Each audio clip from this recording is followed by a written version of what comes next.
I sat there and thought that something was seriously wrong. This was far from the first, and alas, not the last time I was left in a painfully lonely state. I didn't understand what was going on, but it was clear that all this was connected to her months of field research work in some strange community in southern Utah. My wife of 5 years returned from a 2-month business trip to the desert regions of southern Utah. She was conducting the final part of research for her doctoral dissertation in sociology. Now she spent days and nights on the computer, typing out her results and her own impressions, and I spent a lot of time alone at my desk, trying to cope with the growing problems in our relationship. I believed that all this was entirely her fault. She did not want to participate in solving the serious trust problem that was brewing. She remained aloof from all my requests to talk. I was running out of ideas on how to get rid of the growing pain and suspicion. Obviously, Susan was not going to help me with this. She had never behaved like this before we went on business trips. You're probably asking why I thought something was wrong. Well, let me state a number of facts, and you can decide for yourself whether you agree with me or not. I am a geologist working for an oil exploration company. Yes, we study rocks and everything in between, like oil and gas. I received my master's degree 3 years ago. Let me brag a little. I was the best student and graduated with honors. I have excellent eye-hand coordination. This is probably why I am world-class in shooting and play the cello quite well. I can also deliver an Ekasonda 800 feet underwater to the exact point we need within an inch. My salary matches my skills and knowledge. After my master's degree, various companies actively lured me away, and I immediately went to work in the field of oil exploration. The fact that I was one of the best graduates greatly helped me get the desired position. The oil industry is still highly competitive. Companies strive to be the first and cheapest to extract new sources of oil. It is important for them to find new deposits, and my work in finding these sources is one of the key ones. I'm a regular white guy from the West, 70 inches tall, about 178 centimeters, weigh 175 pounds, about 79 kilograms, have light brown hair and a small goatee on my chin. My name is Ethan Allen. Sorry, I have nothing to do with the famous furniture company. I have to earn my fame myself. My wife is 67 inches tall, about 170 centimeters. She has a C-cup breast size, a beautiful waist, and long black hair almost to her waist. Her name is Susan. She has one peculiarity. She likes to suddenly throw her head up so that her hair flies up and over her shoulder. She has a rather simple, dull face, but a little makeup and a smile. While her hair falls freely over her seductive chest for me, it's incredibly sexy. Her figure is fragile, graceful, with almost ideal feminine proportions. Yes, she's smart too. She graduated with honors and was accepted into a renowned doctoral program here in Utah. In essence, she is a typical academician. After her bachelor's degree, she worked at school as a teacher for a year and then went to graduate school. She loves research and teaching. As it turns out, she loves them too much. We met in college in Colorado, where I'm from. We got married while we were still studying. She was in her 3rd year, I was in my 4th. Both received master's degrees in their fields, hers in sociology with a minor in psychology, that is, the study of the behavior of groups of people. For me, in a more hard field, geology, where they study rocks, the earth, and its subsoil. During my studies, I was the president of the student shooting club and also played the cello in the concert orchestra. To this day, I maintain an interest in both of these activities. I was a good shooter and won many awards in national collegiate competitions. Susan participated in the drama club. A little about our families. To be honest, I know very little about Susan's family, other than that her mother was divorced or raised a child alone. Susan's father was never mentioned by her mother or Susan herself. I didn't care. I assumed that he now does not exist for both of them. I maintain friendly relations with Susan's mother, but I don't pry into her past. She graduated from high school and went to college in Utah, where she received her teaching license and a bachelor's degree in education. I work as a teacher in primary school. She seems to be happy with her life. She is very calm, efficient, and dedicated to her work. These traits seem to have rubbed off on Susan. I felt some kind of hidden pain when I asked Susan questions about her family, and she refused to answer. I didn't insist. Susan was an only child. I have two younger brothers. One serves in the Army, the other in the Air Force. We rarely see each other, as they are constantly transferred from place to place around the world. My parents live in Colorado, not very far from us. We visit them occasionally and often talk on the phone. I returned to town a couple of days ago, and Susan returned 2 days before. I picked up the car from the parking lot at our company office, where it had been safely stored for the past 2 months. I left it there when I went to the head office before going to Africa. Then I drove the last 50 miles to our town, where we have a nice little one-story house in a picturesque valley. Our quiet town is surrounded by distant high snow-capped mountain peaks. There is plenty of water in the valley all year round. This place is practically heaven on earth. My business trips from time to time take place off the coast of West Africa. We search for oil in the seas there. This time I was gone for almost 9 weeks. But after such a long shift, I have a lot of free time at home, and I can submit reports online. Susan and I initially agreed that she would stay in that isolated research town for exactly a month, while I would be on a ship in the hot eastern Atlantic off the coast of Africa. We left home on the same day. I took her to the bus station, returned, left the car in the secure parking lot at the office, took a taxi, and went to the airport. The return always went in reverse order. When I returned, Susan greeted me at the door and said, "Welcome back to the States." But not welcome home, mind you. She reported that she had returned only a few days before me. I immediately noticed that she had been there for 2 months, not one. As soon as I entered the house, she announced that she had a tight schedule for preparing her dissertation, so she wanted to isolate herself in her office and continue processing and recording the data obtained. "That's why," she said, "I put a lock on the office door so that I wouldn't be distracted. Please don't bother me while I'm working." I objected that we could do without a castle. I respect her right to quiet work and will not interfere. Why do you need a lock? She didn't warn me that she would be staying there longer than a month, and she only said that she had neither a telephone nor the internet. She explained that she lived in that town and had to join their closed and strange way of life in order to collect the information necessary for her dissertation. It seemed incredible to me that everywhere nowadays there is at least a mobile connection. She had a prepaid card for long-distance calls, as well as a laptop with internet access. I could contact our other groups off the coast of Brazil or in the Arctic Ocean off Alaska, while being in Africa. Couldn't she have let me know? I tried several times to contact her by email, but she didn't even open my inbox. I didn't have her phone number. I wrote to the university asking for help to establish contact with her, but they couldn't help me either because she didn't contact them. I was worried about her safety and told her about it. She retorted that I was far away anyway, so it didn't matter. She could take care of herself, and I worried in vain. She didn't understand that it was simply important for me to know how she was doing, even if I couldn't change the situation. It seemed to me that she didn't even try to communicate the change in plans. She refused to say anything about her living conditions. The only thing I knew was that she lived with a family that took her in. She made these contacts during her previous short-term trips. Now, having returned, she did not leave the computer and avoided me. Her explanations boiled down to the fact that she needed to systematize and formalize her dissertation research. The topic of her work is one of the branches of the Mormon Church. Such groups live in closed, isolated rural communities.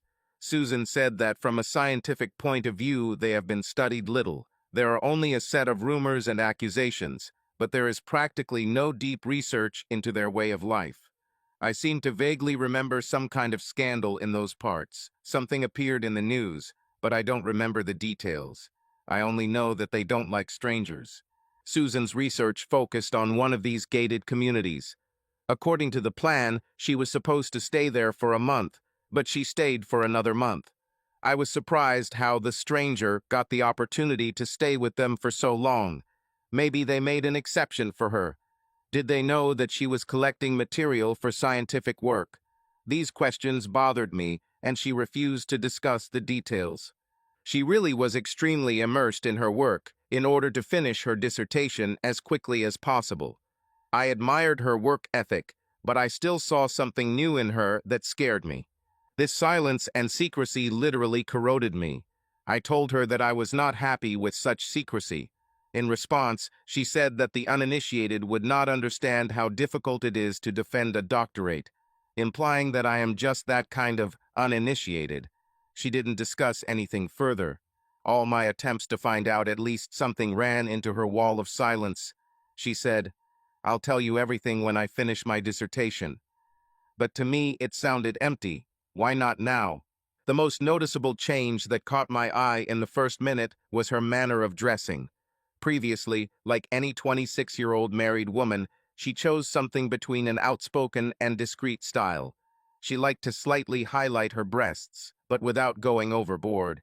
I loved skirts just above the knee, jeans and pantsuits, and I looked great in them. At the same time, she wore makeup and perfume. Now her clothes have become extremely conservative. Dresses with a neck-length collar and ankle length.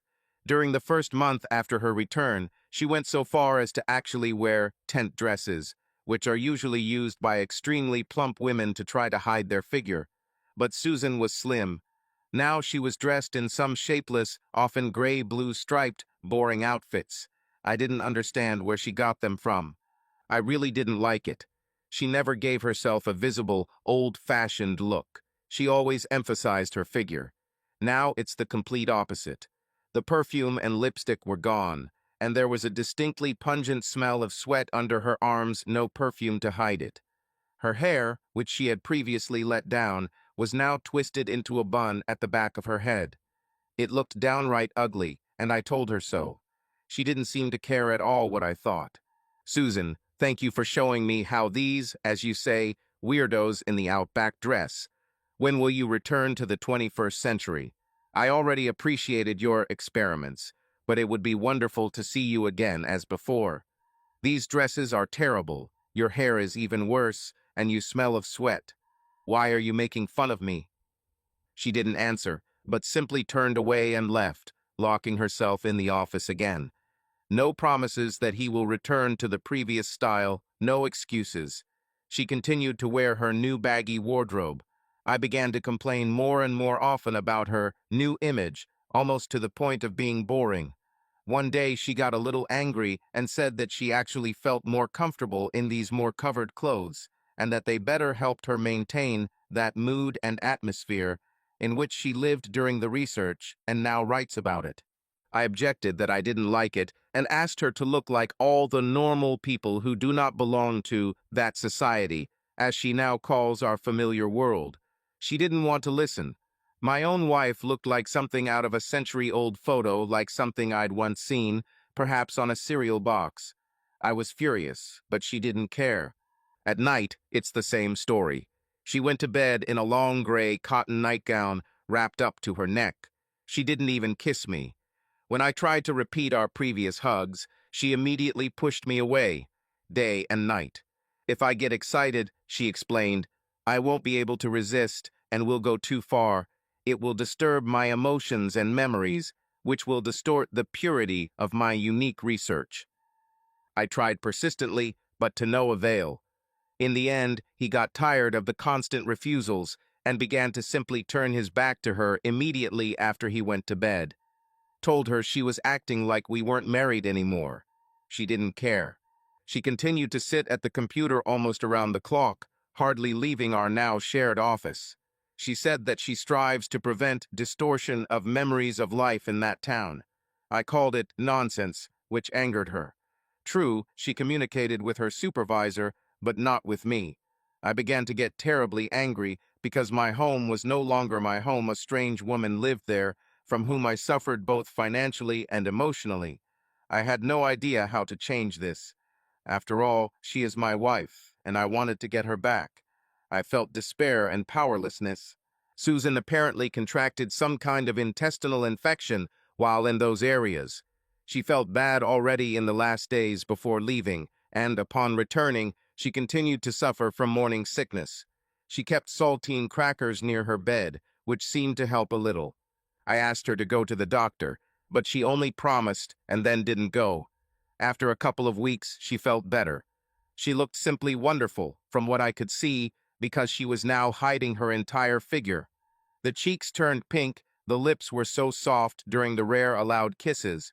Since the nausea had passed, she decided that she no longer needed doctors and did not go anywhere at all. I also thought that since there were no more symptoms, a visit to the doctor might not be necessary. One of my colleagues, having heard about Susan's complaints, assumed it was an infectious disease and asked if she had been vaccinated. After all, it can recede for a while and then go into a chronic stage and lead to liver failure. We both received all necessary vaccinations recommended by the Centers for Disease Control and Prevention. Moreover, it did not turn yellow. I insisted on a blood test to make sure everything was okay. But Susan replied that she felt fine and did not want to be checked. Although she helped around the house, it was only a little. Before the trip, we did a lot together because she liked to cook and clean up. But now all she said was that she urgently needed to complete her dissertation by the spring if she wanted to get her degree now. She spent many years on this, but sharply set herself the task of finishing at any cost this year. I didn't understand why there was such a rush. After all, the university gave her 2 more years. Where does this sudden rush come from? Couldn't it have ended calmly? This crazy urgency was ruining our family life. A doctorate is not required to work in a school. Usually, it is needed at a university for teaching, with all that it entails. I did not understand this logic, and her explanations did not convince me. We usually always discussed all our plans together, including the timing of my business trips. Now Susan has unexpectedly decided to return to work at school this fall and did not even consider it necessary to inform me. This worried me. I said I don't mind, but I would at least like to be aware because it affects both of us. She said she hasn't decided on a school yet. We only have one high school in town, the next one is 30 miles away. I tried to remind her that she should at least call the director and ask if there were any vacancies before they were filled. Maybe I should find out, I suggested. Don't you dare meddle in my affairs, she snapped. I'll figure it out myself when necessary. But time passes, I tried again. I'm busy. I'll finish my dissertation first. Then I'll do the rest. It began to seem to me that for her, we were no longer a single whole. We used to make many decisions together, and now she distanced herself from me both in intimate and everyday matters. It scared me. Doesn't she see what a colossal gap is emerging between us? Time passed. We had superficial conversations about the dissertation and her busy schedule.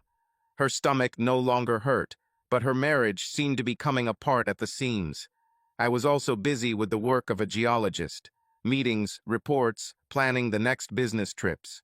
I also needed her schedule to coordinate dates, but she didn't want to talk about it. Everything was falling apart. Everything was fine at work, but at home it was a disaster. I became more and more nervous and felt lonely. I developed constant abdominal pain. The doctor prescribed acid inhibitors, but I think my pain was more from stress than acid. I need my life to be more or less orderly. I can't stand sudden, drastic changes. I love it when we plan and agree on everything in advance. And Susan seemed to be deliberately tearing up all our agreements. I didn't know how to just go with the flow. I constantly wondered, is my beloved wife really leaving me for a scientific career? And I understood that everything could have been resolved much simpler. I didn't know how much longer I could live like this in a state of uncertainty. I was afraid that I might fall apart. We both did not drink or use any illegal substances, so the cello became my medicine.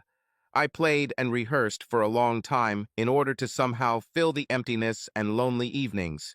But in my heart, I was still unhappy, and I didn't see the end of it. At dinner, when I came home from work, I tried to ask her about her progress during the day, about what she did. But the conversations were empty and stereotyped. One evening, I again tried to find out the details of her residence during the period of research. Susan, at least tell me what your living conditions were like. Was there a separate room? Ethan, she said my name in full only when she was angry. How many times should I repeat? I will tell you everything when I finish my dissertation. Stop asking these questions and making my life difficult. You know I'm already on edge. But you make me angry, and when I'm angry, I can't calmly work on the text. She turned around sharply and, counting her steps, went into the office, throwing over her shoulder. You see, now I'm irritated and won't be able to concentrate properly today. I heard all the same things before. My patience was running out, and with it my disappointment and anger was growing. But nothing changed. Time passed, weeks turned into months, and I still did not learn any answers.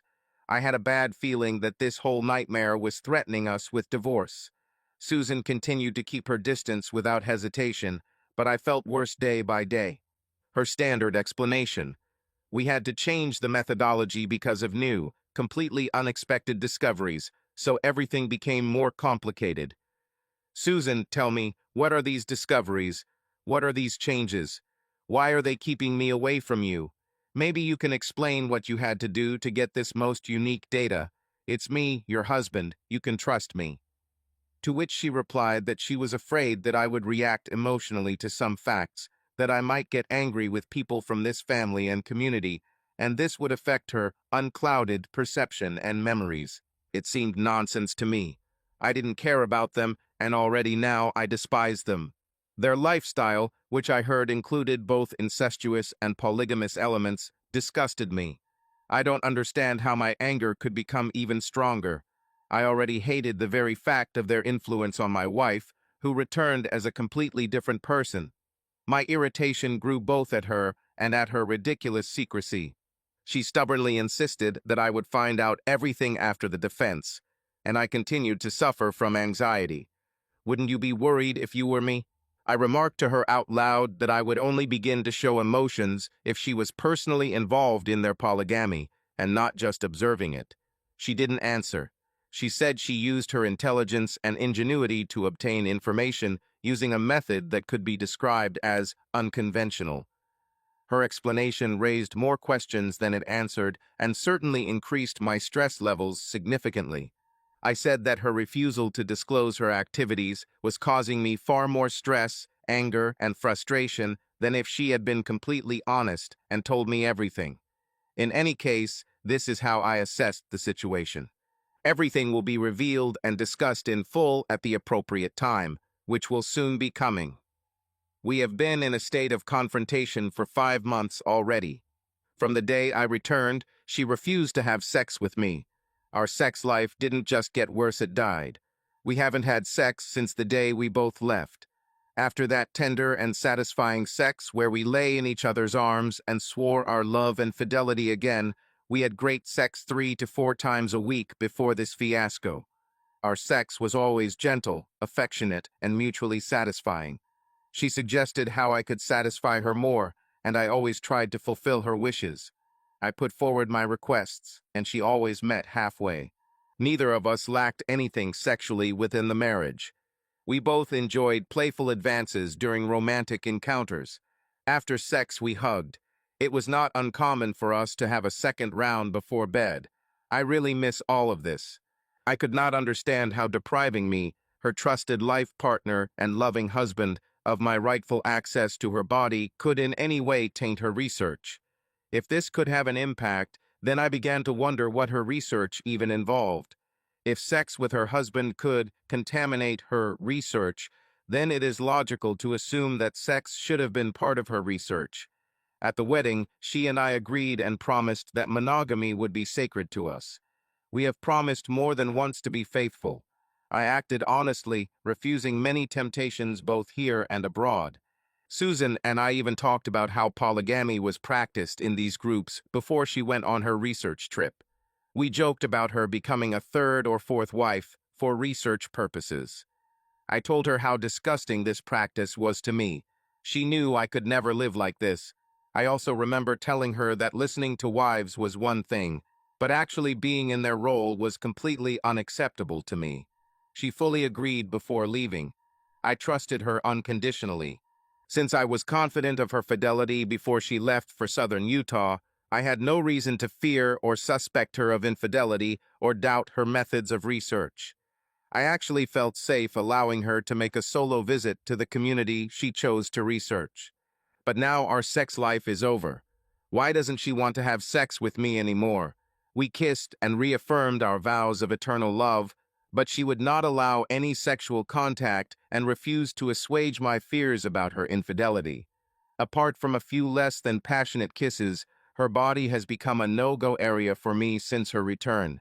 She moved my books and computer to one corner of the large dining room and bought several large bookcases and filing cabinets. These neatly curated cabinets ended up right next to my computer desk in the dining room. In fact, she moved my work to the cafeteria. I had to prepare many reports with research results for the company's management. She could, and did, lock me out. A few days later, I asked her directly if she had engaged in any sexual activity that could have a negative impact on our marriage. Has she kept her promise of sexual fidelity in our marriage?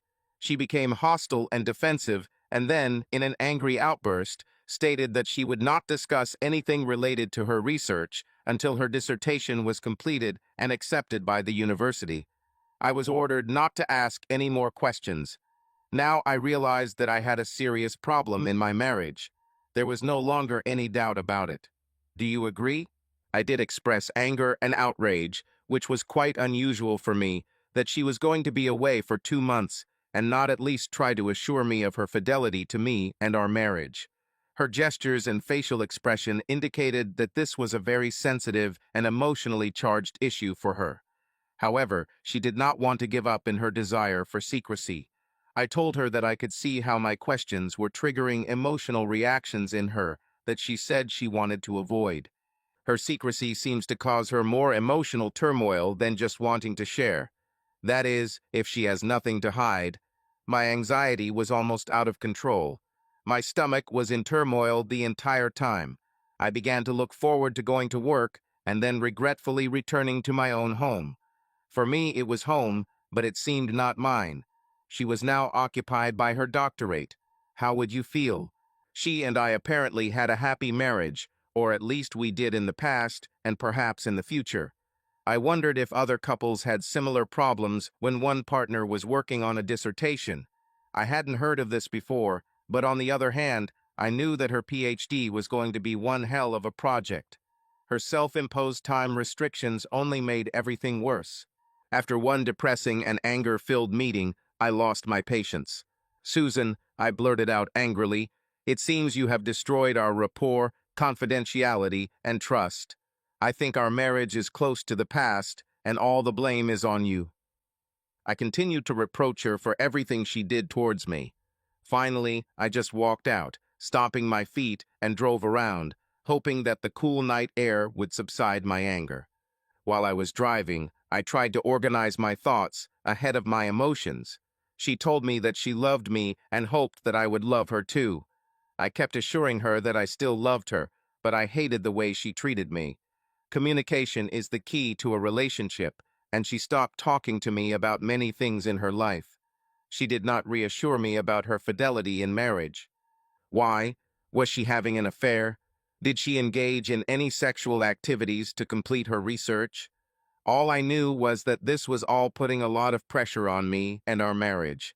Should I prepare to be single again? My mind could not get out of the swamp of worries and emotional turmoil. I decided that this turmoil would end sooner or later. If she doesn't stop, I'll put an end to this myself. I thought about the pain of moving and having to move on without her. I still couldn't imagine life without her. I decided not to ask her anymore, but to find out everything on my own. Maybe someone from the university can help me, but who?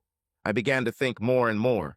Looking back, I began to take stock of the changes I had seen and experienced. Her strange clothing style and refusal to wear makeup were more than just an oddity. Not wearing my favorite perfume was not the way I remembered Susan. Her nearly 5-month refusal to have sex was extremely troubling. I hated such drastic changes in her behavior. I even began to hate the one I loved. Since then, she has become even more interested in what I do or how I feel. There was no hugging, no caressing, no sex that night and the nights that followed. Naturally, this made me extremely curious, not to mention angry at her rude behavior. I started communicating with her in a way that was disgusting, causing discomfort, anxiety, and increasingly creating barriers between us. I stopped asking her about anything. She regularly locked the door while working on the computer. This way I had less opportunity to confront her. This was new. Never before have I been locked out of anywhere in my own home. She had a headset with a microphone and headphones. She explained that it was necessary to communicate with her supervisor in order to spend less money on phone calls. Her university campus was only a mile from my office, closer to the eastern edge of the city. She also said she emails her supervisor a lot. I had to agree that email was cheaper and faster than regular mail, even though it was only 50 miles to campus. It all seemed logical to me, except for the fact that I was locked out until she turned off the computer. This made me suspicious. I told her that I really didn't like her locking me out of her life. She smiled and replied that she could not tolerate any interference while she was doing her research. I could only understand part of it. I still had doubts. I told her that I felt like she was no longer open to me like we always promised to be. She dismissed my concerns as irrelevant and insignificant. Her refusal to be open and then claim it didn't matter was completely out of character for our marriage.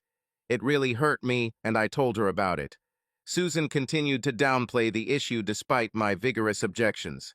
Another change has occurred. Now she kept everything on her computer under a password. I asked her about it, and she got angry that I was messing with her computer.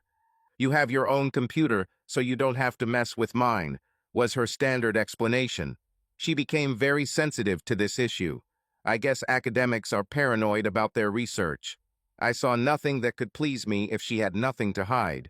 I told her this, and she came down hard on me, saying that I shouldn't mistrust her.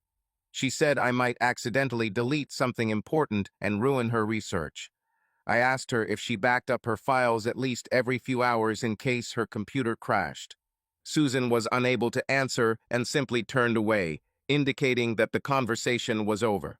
Why is her research so confidential? I was not going to tell anyone, much less let anyone know about her findings, that is, steal her research. She simply did not want to make concessions on the issue of secrecy. In fact, my fears were becoming a real problem for me. She didn't admit to any problems in the marriage or any problems at all. She just closed herself off from me. Too much has changed. We just stopped communicating the way we used to. This was the most important thing for me. Everything else pales in comparison to the lack of exchange. A certain invisible wall of mistrust began to arise between us. I told her about it, and she brushed it off like it didn't mean anything. But for me, that was it. I tried to explain to her, but my words didn't seem to reach her. Something in her has changed dramatically. I felt it, saw it. It was painfully obvious. "Susan," I told her, "you have changed so much since you left for research." I said this with a rising tone. Her answers were all the same standard excuses. She simply stated that she needed to finish her research now. She worked hard and was now just months away from receiving her degree.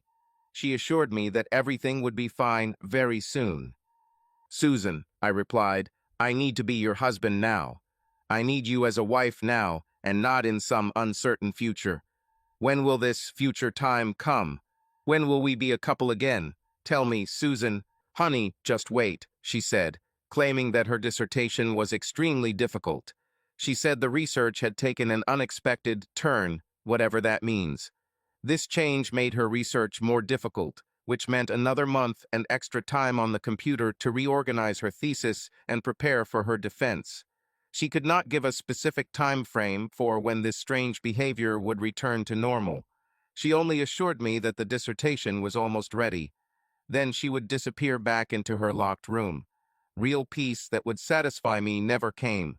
I had never doubted her before, and there was no reason to do so either. My fears intensified. I became more and more suspicious and paranoid. All this time I was traveling back and forth to the main office in the big city. The drive there and back was pleasant. The roads were in excellent condition, and the streets in the city were so wide that there was practically no traffic jam. When I wasn't traveling, I was processing huge amounts of data or sitting at the computer entering the results of our research. The reporting seemed endless. Sometimes I would just surf the internet or take out my cello to play. During one of my many 50-mile trips to the main office, I suggested to my boss that I install a computer-to-computer voice communication system between the home office and various field units, including those who commuted to work. The offer was accepted, and I was given the passwords. Once installed, this reduced the need for less critical but time-consuming travel. As a result, I have more time at home. It's time for sports and cello practice. I also mentioned to my boss about the changes in my wife's behavior since her return. He suggested that I talk to her supervisor at the university across town, since she works closely with him. This seemed like a good idea. Moreover, it coincided with my own thoughts. I immediately called his office and spoke with the department secretary.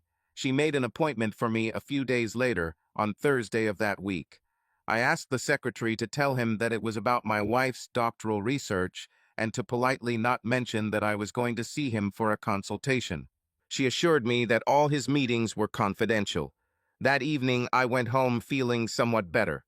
As my concerns mounted and I began to seek outside help, I decided to do my own mystery hunting inside the house.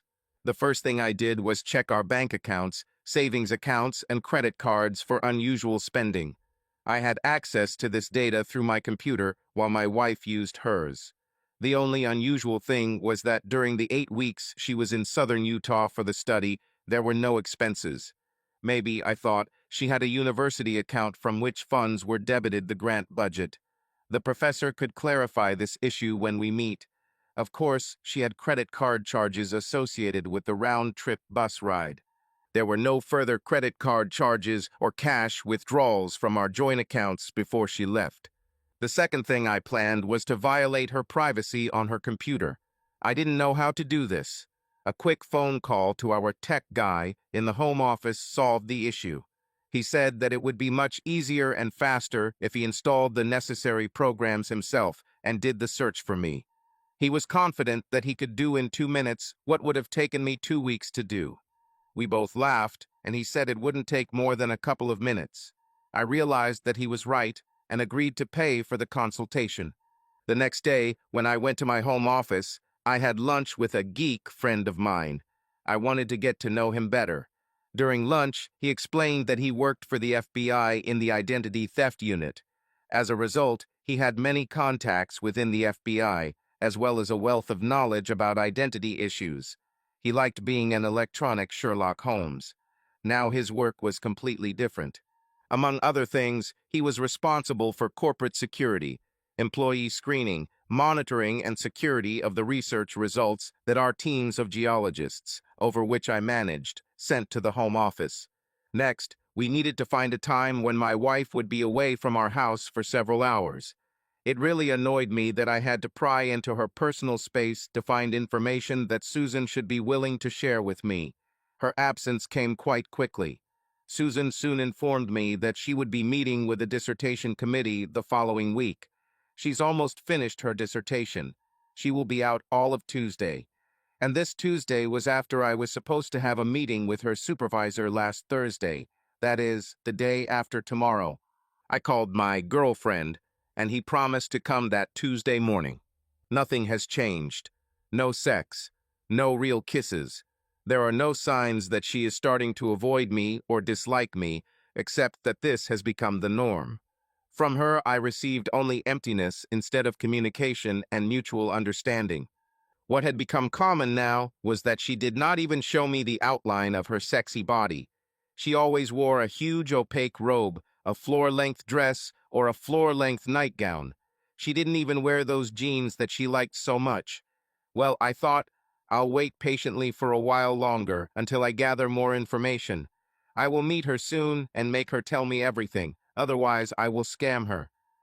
Fortunately, we didn't have children. I met with Professor Young in his spacious office on the third floor. He was very pleasant and completely relaxed. He offered me a glass of water, which I accepted with a smile and words of gratitude for my time. It turned out that his religion prohibits tea and coffee. It didn't matter to me. I asked the professor several questions. First, I verified that he was indeed my wife's thesis advisor and primary advisor on her dissertation. He was the chairman of her dissertation committee, even if it was an administrative rather than an academic position. I then learned that my wife did have a special account for research expenses, but she was required to provide receipts for reimbursement or provide mileage on her personal vehicle. No, he didn't know if she had filed any expenses, but his secretary could get a full report in minutes. He called the secretary through the intercom and asked her to prepare an invoice for my wife's grant account so that I could receive it later. I asked him about her statement that her research had taken an unexpected path, requiring major changes to her dissertation. He stood up and looked out the window for a moment before answering. Yes, indeed, some unexpected events occurred. Yes, she used some unconventional methods, but her circumstances required changes. Susan and I need to talk about what this all meant, he said. He didn't want to be the one to tell me about it. I told him that she refused to share information with me, although she promised to do so as soon as her PhD was approved. Yes, he replied, her changes required quite significant adjustments, but all committee members expressed strong support for her research now that the work is done. In fact, her time at the site was a little longer than usual, but such discrepancies are not uncommon for PhD research. You shouldn't attach too much importance to this extension of time. The committee would not have approved its methodology in advance. He stared out the window again, not looking at me. Finally, he turned and said, speaking now not as a professor, but as a father and husband, I must say that you and Susan need to have a deep and rational conversation about everything that happened while she was doing her research. He was sure that we as a couple had a lot to discuss. He talked about how important forgiveness is in marriage and hinted that I might have to forgive a lot. My level of anxiety and suspicion increased exponentially. I told him that I knew she was going to meet with the dissertation committee the following week and hoped that everything would go well so that she could return to a normal life with me. He said he looked at her research several times. Her presentation to the committee and subsequent final defense will likely go smoothly. He did not expect any academic problems from the committee. In his opinion, the degree will be awarded in the spring. I told him about her ultra-conservative clothing style. He had already noticed this and chuckled slightly. He thought she was a little overly keen to associate herself with a research community, but still said that she shouldn't make too much of it. His attempts to calm my fears didn't work. I asked if she used her audio equipment to communicate with him or other committee members. He said, yes, of course. All teachers and graduate students installed it on their computers. Of course, voice communications over the internet were common and inexpensive. Communication with members of her dissertation committee outside of formal group meetings was not permitted, and the next meeting was scheduled for the following week. I only have one question left. Was he aware of her living conditions while she was at the facility? I knew there were no motels within a 10-mile radius and that she didn't use her car. She couldn't travel to work. He said that while presenting and defending all the results and methodology to the committee, her living conditions would certainly be the topic of her final presentation. She certainly had the right to tell me whatever she wanted. He had no right to discuss personal matters such as this without her consent. He said that he found it a little strange and unusual that she asked him not to talk to me about her living arrangements. He had no personal or academic interest in what Susan and I discussed. He clearly understood my concern. He noted that PhD candidates are almost always paranoid about keeping their research secret until a committee approves it for publication. He continued that her complete silence towards me was certainly very unusual. I was about to leave after thanking him. He asked me about my academic background. When he learned that I had graduated summa cum laude with honors from the University of Colorado and received a master's degree, he invited me to enroll in graduate school at his university. The chairman of the geology department was his good friend, so he was always looking for highly qualified candidates.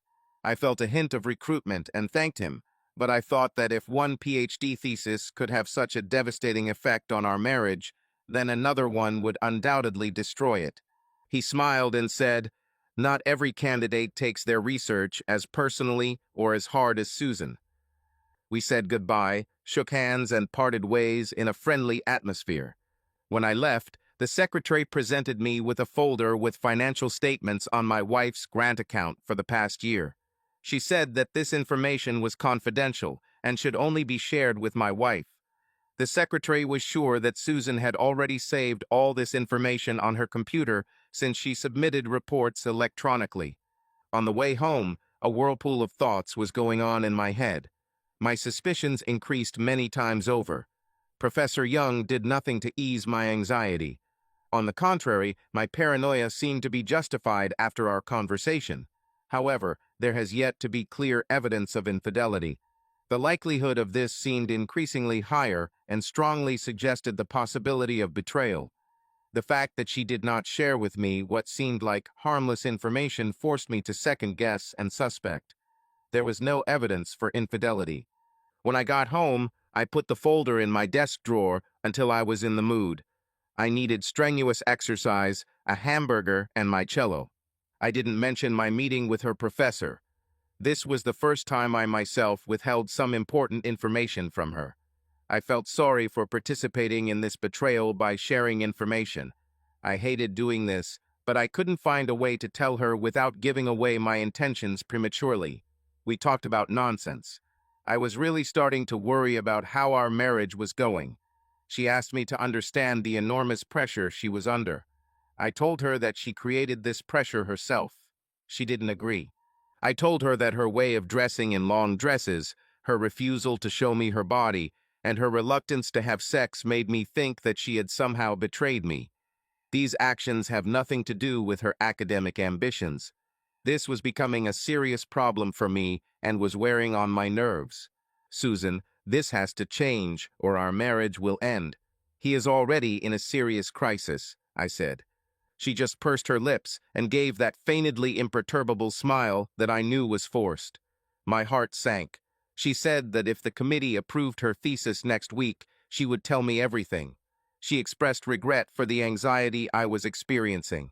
But there was no regret that she was the reason for this. She turned and went into her locked room. I fell into despair. Tuesday finally arrived.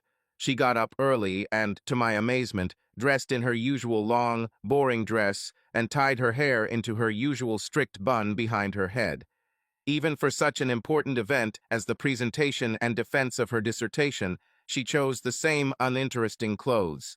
It seemed to me that her outfit was especially important for protection, since she did not look attractive at all. I knew I could look much better in modern clothes with makeup. "Susan," I said with deep emotion, "you really should dress up for such an event. You think it's so important. Don't you realize that part of your presentation is how you look?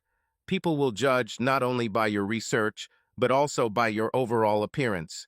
This includes your clothes. For us in the applied sciences, appearance matters, and you earth scientists and businessmen may think otherwise, but among us in the social sciences, appearance does not matter so much. You should see how some of the female teachers dress," she replied. "Are they married to men?" I asked mockingly. She looked at me with such an arrogant scientist look and left.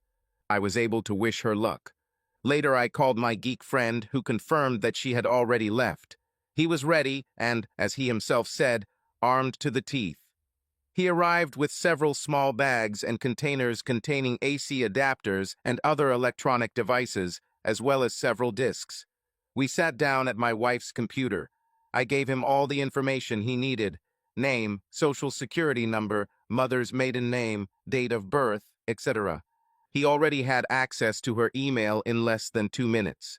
He said he was going to copy all her letters onto a disk so I could look at them later. In about 5 seconds he did it. He then went into her hard drive, opening file after file, including subfolders and subfolders within them, all password protected, but his program showed us all her passwords. He copied everything onto disks. He then turned to her RAM, where the computer stores things I didn't even know existed. He copied everything. The sites she visited and deleted files. He said he could reconstruct every keystroke she had ever made. Her hard drive had so much memory that it could store everything. He made several copies on hard drives. Then he recovered the old, deleted files, the ones we think disappear when deleted. He also saved them on disk. Because she had a huge amount of memory, he was able to recover everything she had deleted over the past 2 years after she upgraded her hard drive. Finally, he went through all the files and erased all evidence that her computer had been hacked. He smiled as he copied everything onto the backup drives. I asked him why we needed 2 copies, and he said that 1 copy could always get lost or stolen.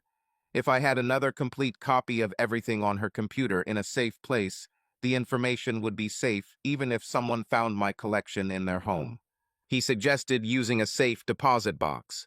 We did not go through each file, but simply saved them. I already knew that there must be something really bad on the disks, something that could destroy our marriage. I thanked him and gave him the check. I went to the bank, rented a safe deposit box in my name, and placed the backup disks there for safekeeping. My wife came back from, say, dinner in town, and called me to tell me I should grab a hamburger for dinner. When she came home, she looked happy. I asked her how the dissertation defense went. She smiled and said that everything went even better than she expected. Her dissertation was accepted for publication by the University Academic Council, the official publication body of the university. The committee decided to also hold a final oral defense. She completed all academic requirements to receive her degree. She was delighted. No more problems were foreseen. She just has to wait until May, when she will be awarded her PhD diploma at the ceremony. I expressed my high praise and congratulations to her. I wanted to hug her tightly. When I tried to hug and kiss her, she turned away. "I can't kiss you like I used to yet," she said quietly. "What the hell is going on?" I asked. "Your degree is already secured. Your research is complete. You've got your state high school teaching license. You've got everything you've ever wanted. Now is the time to put our heart and soul into rebuilding our marriage." She retreated. "We can't go back to the way things were," she said. "We need to move forward." "What the hell is going on?" I repeated. "We don't need to go back. We need to go forward." She took a step back. "All this time I was waiting and afraid of this day at the same time. I still have unfinished business regarding the grant before we can talk about everything else." I got very angry. "You have a computer, and everything can be done electronically in a matter of minutes, but you want to wait another whole week." This led to another heated argument. In the end, I agreed to this last delay. I couldn't change her mind. "Honey, after this week of delay, no more delays. If you try to treat me like this again, the only delay will be how long it will take me to find a divorce lawyer. Don't get me wrong, I hate divorce, but it's impossible to continue. What you're putting me through is worse than a divorce. It's real hell, day after day. It's like plucking the petals of a daisy. Loves me not. I'm not going to waste any more time wondering if you love me. You just don't know how to love and trust me, and you've been treating me like this for the last 5 months." I went for a long walk to calm down. I was really angry, deep down, and said I would be back when I get back. She remained on the sofa, seemingly confused. As I stepped out into the cool evening air, I realized I was close to breaking point. On the other hand, this latest delay gave me 1 more week to study her university's grant report and the computer files I had acquired without her knowledge. I could prepare sufficient arguments within a week. That night turned out to be difficult. I didn't sleep well, tossed and turned.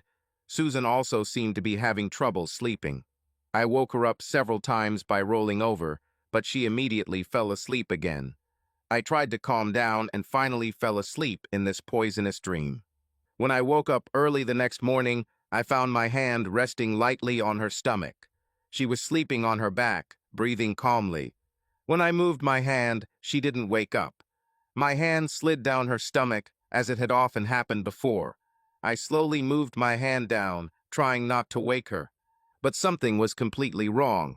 Her stomach was usually flat when she slept on her back. Now a smooth, rounded tubercle protruded. I moved my hand away in horror. Everything was falling into place. Her morning sickness, which she claimed to have passed, was explained by this. She was pregnant. The child could not be mine because she was taking pills when we separated. Now I remember that I haven't seen her pills since she came back. She usually left them with her toothbrush and cosmetics. The cosmetics, of course, have already disappeared. Didn't use it anymore. Only now did I understand why she stopped taking the pills. She no longer needed them. She was already pregnant, and the child was from another man. My anger overwhelmed me. I shook her violently to wake her up. She screamed in fright. I continued to shake her, releasing all my pent-up rage. I hit her in the face. What happened to me? I was not a violent person, but my anger took over. Furious, I jumped up, stood over her, and told her to sit down. She was sleepy, half asleep. "Damn it," I shouted. "I will get the truth and the whole truth right now. You're pregnant with someone else's child. This secret can no longer be hidden, no more delays. I'm as furious as a swarm of angry wasps. You no longer have a husband in this house. You have to tell me everything, and that has to be it. I'm tired of this," I screamed and shook her by the shoulders. "Your last reprieve has expired. Go put some normal clothes on your pregnant belly. Wash your face. Take a shower. Try to wash away your betrayal if you can. Find even a drop of guilt to feel remorse. You must speak, and you must admit everything." I rushed out of the room with all my strength, slamming the door so hard that the walls shook. I wondered if I could control my anger. "Susan," I shouted down the corridor, "when I'm ready, I'll call you to the table. You will obey me. I'm tired of being a good husband. Don't show your face until I tell you to." I was shocked. I was shaking with fear and rage. I knew this was the worst day of my life. I wandered around the kitchen, doing nothing but staring at the bubbling coffee pot. I was in a state of shock. Collapsed in my chair, I just tried to die, but it didn't work. Reality remained. I pinched myself, but didn't wake up. I stood up, grabbed the glass, and threw it at the back door, breaking it into 10,000 pieces and shattering the glass. I felt even worse. I tried to act rationally, but it didn't work. She was right, at least at that moment. When I finally learned the truth, my emotions were about to ruin our lives, mine and probably hers. I quickly drank a cup of coffee and felt it burn my lips and tongue, but I didn't care. Maybe if my tongue gets burned, I won't be able to say the things that were running through my head. Finally, having calmed down a little, I finished my coffee, made some toast, and loudly, angrily called my future ex-wife to the table. She came dressed, as usual, in that terrible, boring tent dress. She was sad and said she was afraid of me. I tore off her dress. She wasn't wearing a bra. I told her I wasn't going to hit her anymore, but she'd better wear something decent. She deserved a lifetime of punishment, but I wasn't ready to give it. She needed to look decent for this important meeting with me. I'm not some kind of social scientist academician. She had to look decent. I already understood that our marriage was over. I didn't see any hope in him anymore. This was the last straw. My heart was broken and numb against her. I dreaded this moment, hoping it would never come. I plucked the last petal, and it was the "doesn't love me" petal. The innocence of a child's play with petals fell upon me. A tsunami of all fears covered me. My death was confirmed. I couldn't avoid running into her now. It came here and now, and I had to deal with it. I didn't expect her to help with anything other than telling me everything that happened down there. She hurriedly went to our bedroom and soon returned in a nightgown with a robe thrown over her. "My old clothes don't fit me anymore," she said quietly, "so this is all I have for you now." Then she sat silently, depressed and tired, staring at the wall behind me. "Did you know you were pregnant?" I asked. "Yes," she whispered. "I took a home test the day I got back, and it came out positive." "So you knew and didn't tell me? You hid it from me. Is this so?" "Yes," she replied. "I just couldn't cope with it then. I needed to finish my dissertation." The main reason for my haste was that I realized that I would have to deal with you about my pregnancy and our marriage. I needed my diploma in case you kicked me out or in case I decided to leave. Last night, I decided that I would start telling everything today. I wasn't going to drag this out for the week you gave me. Well, this is a damn good time to start. Right now, I'm incredibly angry at you. Maybe now I'll understand a little more why you were in such a hurry with your dissertation. But you lied to me, and it hurts me deeply. You've never lied to me before. Now you have learned to lie, cheat, and ruin a marriage. You really learned a lot doing your PhD. I spat on the table between us. I made my husband despair. That's what I get from your PhD. My anger got the better of me again. I was beside myself with rage. I have never felt such anger before. I was ashamed of myself, and she brought shame to me too. Susan, you were right, I admitted. My anger could have flared earlier, and your dissertation and diploma could have been in jeopardy. She just sat there, staring at the wall or floor, with her hands in her hands. Say it already, I growled. Evan, everything is so confusing. Let me say that I think my pregnancy is the result of being taken advantage of. In fact, it was a series of crimes that started the week after I was captured. Of course, I cannot say exactly when the pregnancy began, because I had many forced and then voluntary sexual contacts with Henry. He is the head of this family. No one dared to oppose him. Henry and I had sex for the entire 2 months I was there. He said that if I didn't obey, he would force me, so I had no choice. I couldn't even find a way to escape and leave. His wives were constantly watching me. The sheriff is his brother, so I couldn't sneak away. They would have called him, and I would have been brought back, and I would have been beaten until I submitted. I had no choice. She started sobbing. My anger suddenly decreased significantly. If she is telling the truth, then the situation is completely different. I've heard stories about this, but I never believed them. Such scum, it seemed, did not exist in America. I now had scientific proof that at least one such person existed. Silently, I began to plan revenge, but now I needed my wife to tell everything. Sorry, I said carefully, but that doesn't explain why you refuse to have a marital relationship with me. Even worse, it doesn't explain your subsequent voluntary sexual encounters with him. And it doesn't explain your clothing style. And it doesn't explain your constant secrecy. There must be something more here than this story. Keep talking, I snapped firmly. Our marriage is still on the brink, but not over yet. At least you'll have a little swim. She continued to sob. I couldn't figure out what hurt her more, the pain in her cheek, or the pain in her heart, or the fact that she was caught ahead of schedule. I hoped that the pain would affect both. I'm trying to tell you, Ethan, it's so difficult now. I had planned to do this in 3 parts, each leading up to where we are now, but you interrupted my best intentions of starting today in the right order. Now I have to go back to where I was going to start. Please let me start the way I wanted. I'll tell you everything. I promise to tell you everything. Just let me speak in the order that I have so carefully prepared. She looked at me. Her eyes pleadingly called to me, and my heart began to soften. It was hard for me to hate her. Okay, I said, you have to tell everything, and it has to be all right now. Is it clear?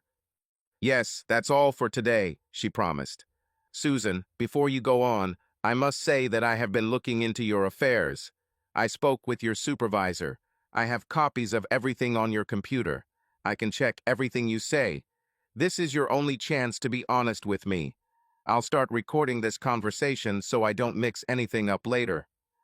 With these words, I went to my desk and took out a tape recorder along with several cassettes, a microphone, and a power cord. I placed the microphone and tape recorder on the table between us and turned on the recording. I then called my boss and left work for the rest of the day. I turned off my home phone. I made sure there were no phone calls, and the neighbors were also not allowed to interfere. Give me your cell phone, Susan. She went and fetched it from her room. I turned it off and put it in my pocket. Then I turned off my phone myself and put it in my pocket too. Susan began her story. Let me tell you about where I come from. I never told you this, and you were never really interested in it. I haven't been dishonest with you about this or anything else, at least not until I started going into hiding these last 5 months. My mother was the fourth wife in one of the families like the ones I studied in southern Utah. At some point, she became very upset about life in their family. She miraculously managed to escape with me when I was only 11 years old. Evan, I grew up in that family. One evening, she ran away with me. I remember it so clearly. We left everything behind. We only had the clothes we wore. We dropped our tools. We worked in the fields several miles from home. The sun was already setting, and the other wives and children were already returning. When it started to rain, they hurried and lost sight of us. Mom grabbed me and ran in the opposite direction along the country road. I was scared. We hurried, clumsily making our way in the dark for more than 10 miles that night. At dawn, we had to take refuge in a deserted car on a railroad spur line because Mom knew the sheriff would be looking for us. But the carriage was soon attached to the train, and in a matter of hours we were free. I remember how hungry and thirsty I was. When the train finally stopped, we jumped. We found ourselves at a crossroads. One driver picked us up and took us to the Salvation Army Women's Shelter. From there, we finally settled in Colorado. Mom found a job, rented an apartment, and I went to school. We did it. You and I met at the university, and then you know everything. Mom never dated or got married. She said that she was tired of beatings, male dominance, and humiliation at the hands of her all-powerful husband. Actually, she was never officially married. At least there is no record of her marriage in Utah. This makes me legally illegitimate. I was acquired for the price of 2 cows. Can we stop for a while and go for a walk together without talking about this for a few more minutes? I agreed, since my legs were also tired. During a brisk walk, she took my hand for the first time in months since she returned home. When we returned, we sat down at the table again, looking at each other or into space. We now had a jug of cold water, some grapes and apples, and 2 glasses to keep our hands busy. She began. You see how my academic curiosity was shaped by my childhood. I wanted to get an adult perspective on life in this society. Now comes the much more difficult part. Please try to listen to me as carefully as possible. You know, this next part, the second part, will be much harder for you to take. I will try to tell everything the way I think you want to hear. You can ask questions after I finish, and I will answer them completely. I'm not going to hide anything from you anymore.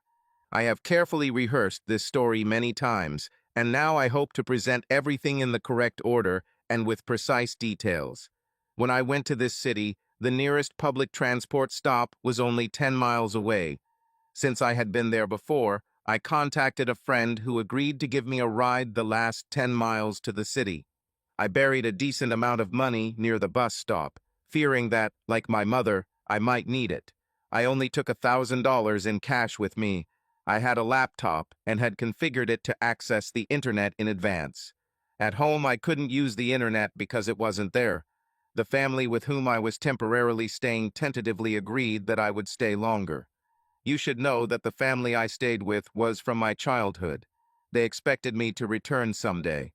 This city is the city of my childhood.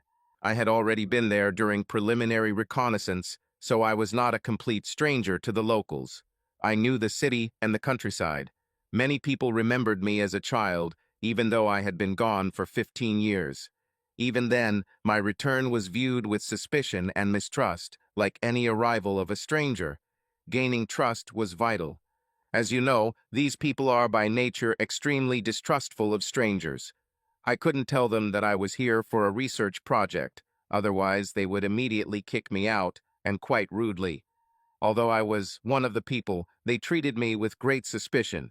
Especially the head of the family, Henry, doubted whether I could be given a place to stay for the night.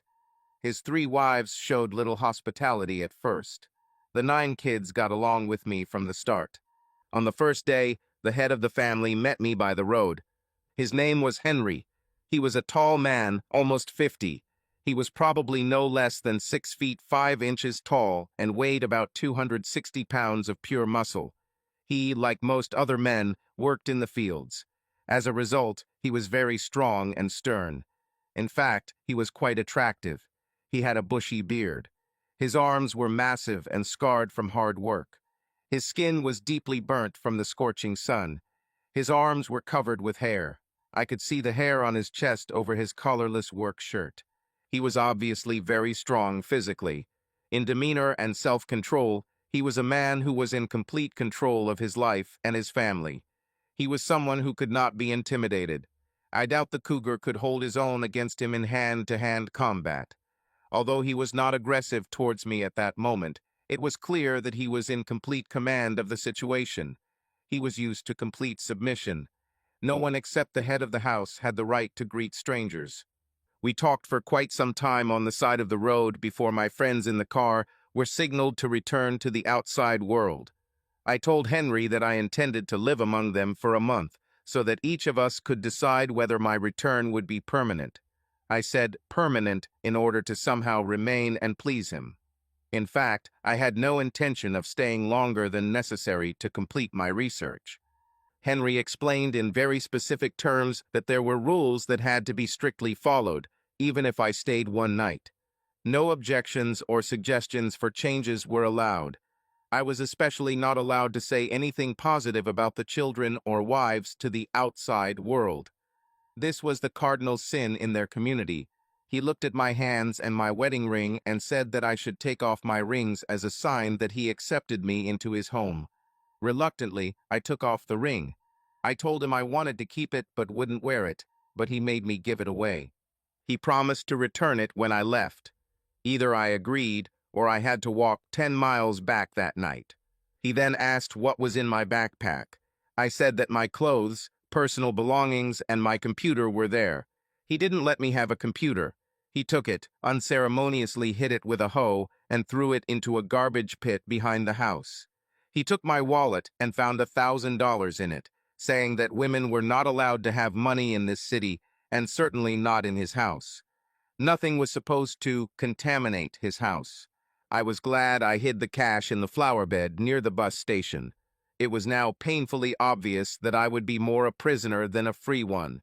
But because I needed to do the research and also have his approval, knowledge, and support, I agreed to all of his terms and future terms while I was his guest. Darling, she told me bluntly, the loss of my computer has caused me to become a recluse at home. I had to retrieve all the details from memory and enter them on my home computer. Everything depended on whether I could correctly remember what I usually wrote down on the computer. I needed to remember not only the facts, but also my emotional reactions to life here. This was all part of my research. I was extremely worried about what I was experiencing both here and at home. You see, that part of the anxiety is behind me now, but it was only a small part of my excitement. She continued, almost as if reading from a page. I agreed to obey all the rules of the community, his family, and his religion, without voicing any objections. In other words, I should not have disrupted their family life in any way. This fits perfectly with my research. Now you are probably wondering why he was allowed to welcome me, a stranger, into his home and into his city. The only reason I was allowed in was because Henry was a relative. Henry's mother was the first wife when my mother was the fourth wife. My mother was married to my father when Henry's mother was pregnant with him, when they came to the house in which I lived and the family in which I grew up. My father brought Henry's pregnant mother as his wife because her husband, my father's brother, died in an accident. Later, my father took 3 more wives. He made my mother his fourth. Henry and I were not related by blood, but only by family ties. He was 20 years older than me. I was the youngest of all the children in this family. Henry became head of the family when my father passed away. The other wives also died. Henry took his first wife, and then 2 more, all in quick succession. I was 12 years younger than Henry's third wife. Finally, I was invited into the house and introduced to his wives and children. I was given a small bed in the attic along with the other wives. Like all the other men in the family, Henry slept in the large bedroom on the first floor. The children slept upstairs with us. The wives took full care of the children. My rules of behavior were very simple and clear. I had to work like other women. I had to dress the way they dress. I had to behave and obey like them. The first wife had to tell me what to do.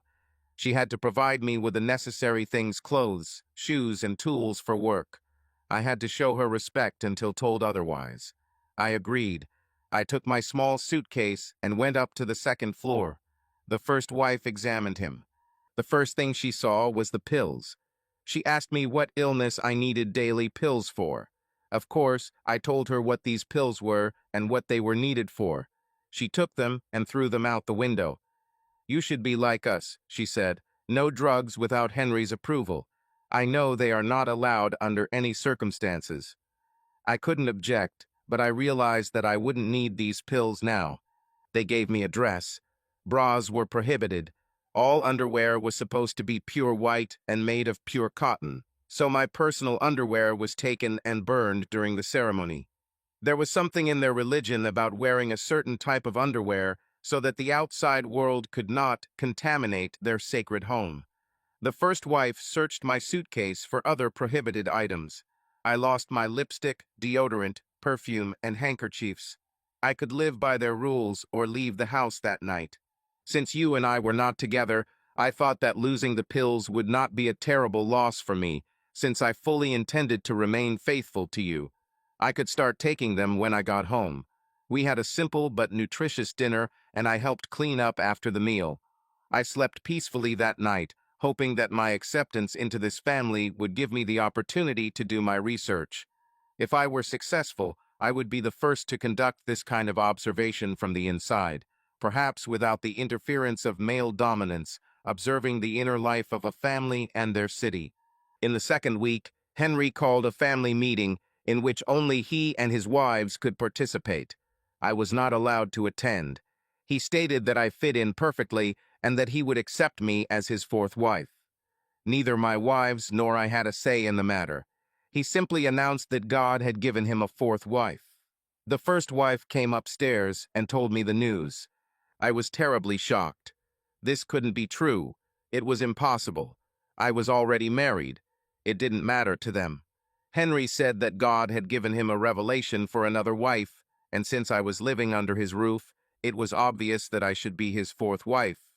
No objection to God's or Henry's will. I had to obey.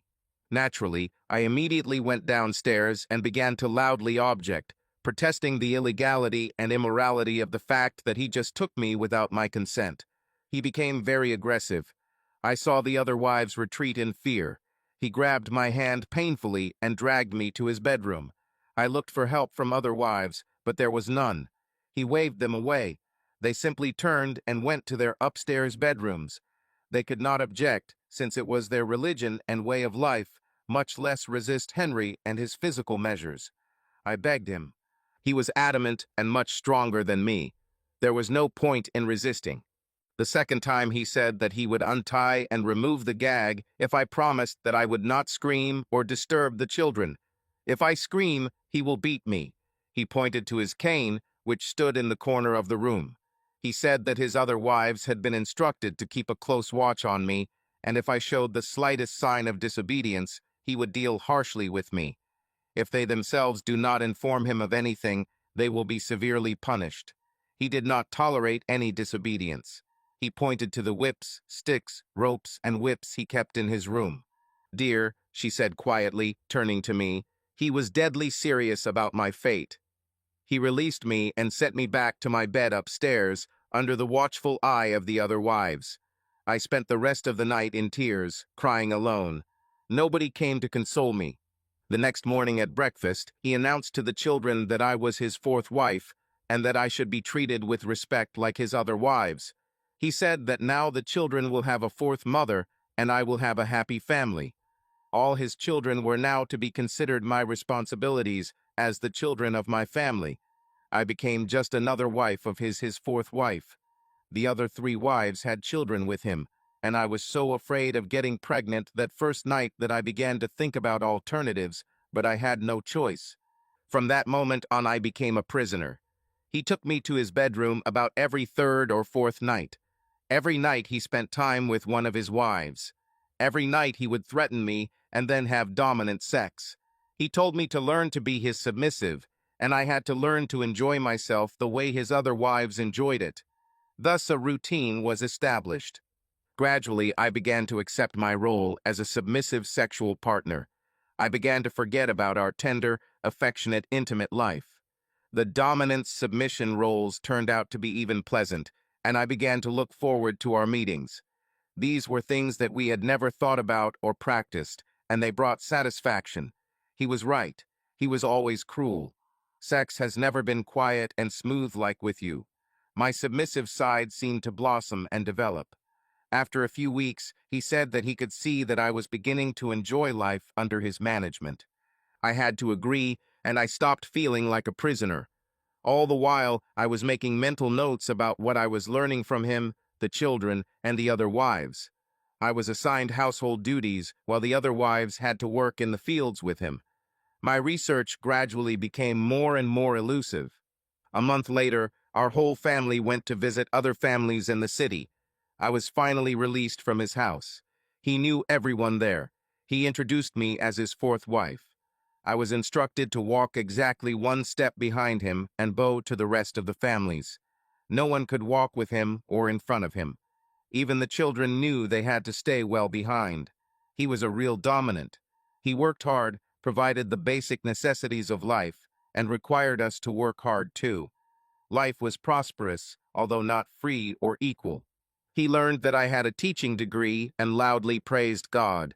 The community needed a certified teacher to homeschool their children. I was tasked with developing a curriculum for different grade levels. All my plans had to be approved by the city council, whose members were only men. My patterns and lesson plans had to be consistent with their ideas about family, religion, race, the roles of men and women and children in their society. I learned about their strict independence from any external political and law enforcement agencies.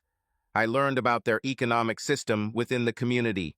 Exchange of goods was the norm, and relative value was determined by hogs, ears of corn, and sewing needles. Henry told me that all husbands should treat their wives sexually the way he treated his wives.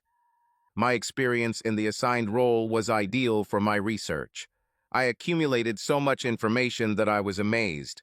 I was accepted into their home and community without prejudice as soon as I became known as the obedient wife of one of the leaders of the church and city. "Let me go to the toilet before I continue," she asked. I agreed because I also needed to go to the toilet. She walked away seemingly completely immersed in the experience. I was confused, cringing with inner emotions, listening with simultaneous amazement and horror. I was listening to a talking book about a fictional country. She didn't need to describe her sex with that guy. It seemed to me that she was doing it to emphasize that I was an average size. She never wanted me to be rude and harsh with her before, so why was she bragging about it now? I felt like I was talking to someone I didn't know. She was not my wife, but just a stranger telling a story. I was so captivated by her story that I gradually turned into an indifferent observer, listening to a fascinating story from a stranger who had nothing to do with my reality as a husband. I tried to pull away to keep my anger from exploding. When she returned, she wanted to continue without the question and answer session. She assured me that all my questions would be answered in due time today. I agreed, taking notes and trying to control my emotions. It occurred to me that perhaps her refusal to act like a wife over the past 5 months was due to her need to distance her emotions from her recent traumatic history. She sat down again, this time with a notepad. "I've made a few notes over the past weeks to help me through the next part of this difficult conversation.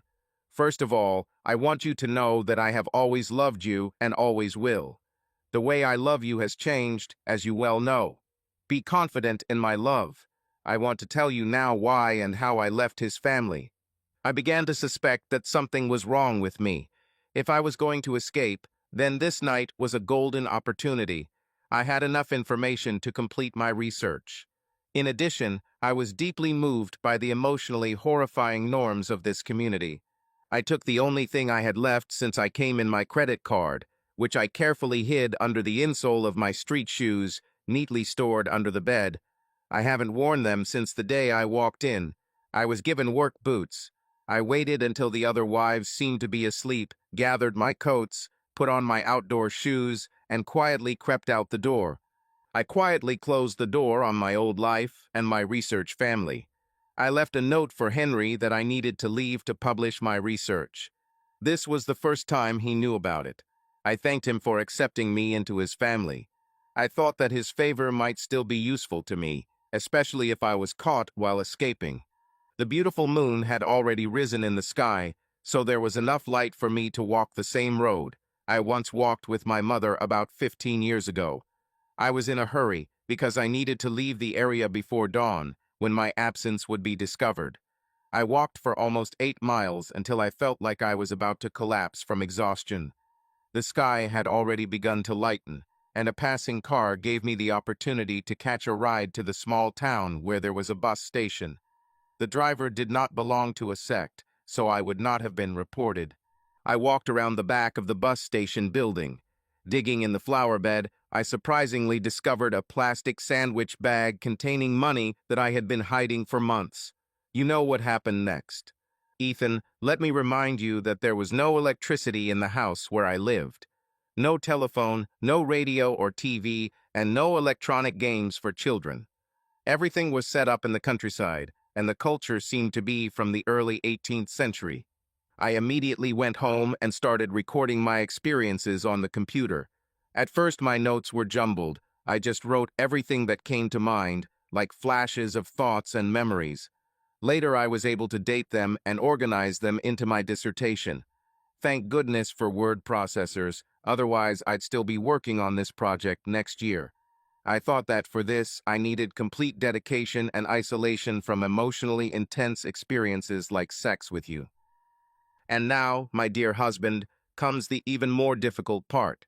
Continue, or maybe you want to ask questions about what I've already said. I chose to keep listening. I had a premonition that our marriage was already completely destroyed, and I could only listen to her story. She continued. I had the opportunity to reflect on the two lifestyles I have experienced. They are completely different and based on fundamentally different social norms and expectations. To be honest, they each have their flaws and their wonderful sides. To tell the truth, I am very attracted to rural communal life. The issue of multiple wives has its positive sides. This is described in my future dissertation. By the way, I'm also writing a novel based on my experiences. I already have a deposit of $50,000 for providing the publisher with an overview, table of contents, and the first chapter. As you can see, I have been very busy the last few months. I wrote down the question to myself, where is this money?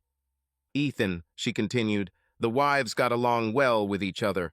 There was even a competition between them to see who could satisfy him sexually better. I believe that everyone needs to fit into their culture to be happy. Every culture has its own norms. Some cultures don't wear clothes at all, remember? I interrupted her.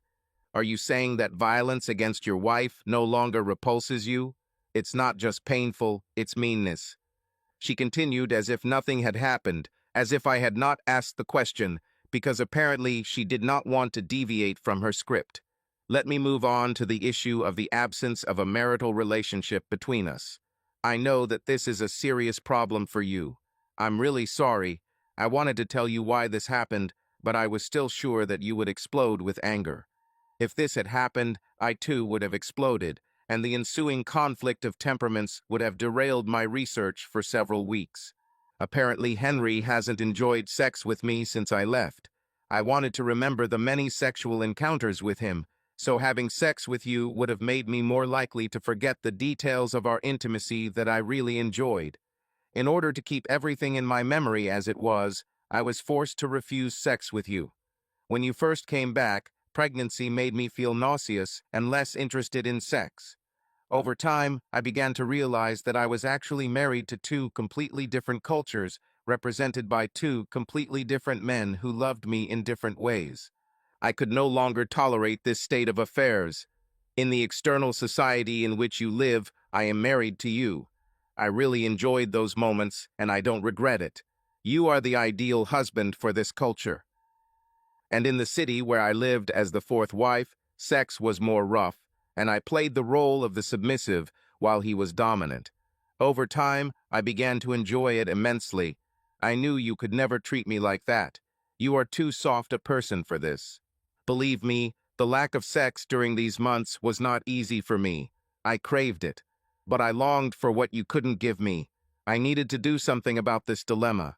My dissertation is ready, and the pressure associated with it has subsided. I had to make a very important decision regarding my marital status. Who am I going to marry? And more importantly, which of these different cultures do I want to live in? Obviously, I can't live in two worlds at the same time and be married to you and Henry at the same time. He won't tolerate me giving myself to another man. If I decide to return to him, I must not have sexual contact with anyone else after returning. This would be treason against him. I'm pregnant with him. I'm not sure that you will be able to accept this child as yours if I decide to live outside his family. You may think that I have been unfaithful to you, but remember, it all started against my will. Notice I'm still wearing your wedding ring. I got it back from Henry when he took me as his fourth wife. He said I needed to wear a wedding ring, and he didn't need to buy his own because he already had my finger. It was only much later that I voluntarily and enthusiastically began to engage in dominant submission with Henry. I began to tell him that I loved him and enjoyed our sex. I said that I returned home to understand for myself whether my mother was mistaken when she left. Now I am convinced that she was wrong. I tried to show my love for this cultural environment by dressing in their clothes. The tranquility of the ancient way of life, the closeness to Mother Nature, mutual dependence, and the dominant, protective role of men showed how one could live happily.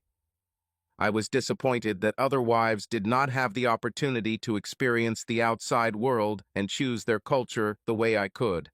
They could not freely accept the communist way of life because they did not have the experience of life in the outside world like I did. I have experienced the good and the bad of both worlds. Our society suffers from superficiality. This external society is more focused on accumulating material wealth rather than developing relationships. Now that my degree is guaranteed, I can think clearly about my future. Teaching in that small town is a challenge I can happily take on. Being a loving and caring fourth wife to Henry is something I have had and am seriously considering. My choice is between you and this external society or between it and its culture. This is not an easy choice. I love academic life and will miss it if I decide to return. Of course, now that I ran away, he may not take me back. This is the risk I took. I was able to keep in touch with him through friends in the neighboring community. He is ready to forgive me and take me back, but I will have to bathe in repentance. He also requires me to bring in cash an amount equivalent to what I had to contribute to the family during my absence. He will not take me back under any circumstances unless I return immediately after completing my degree. Continuing my life with you in this society is my other option.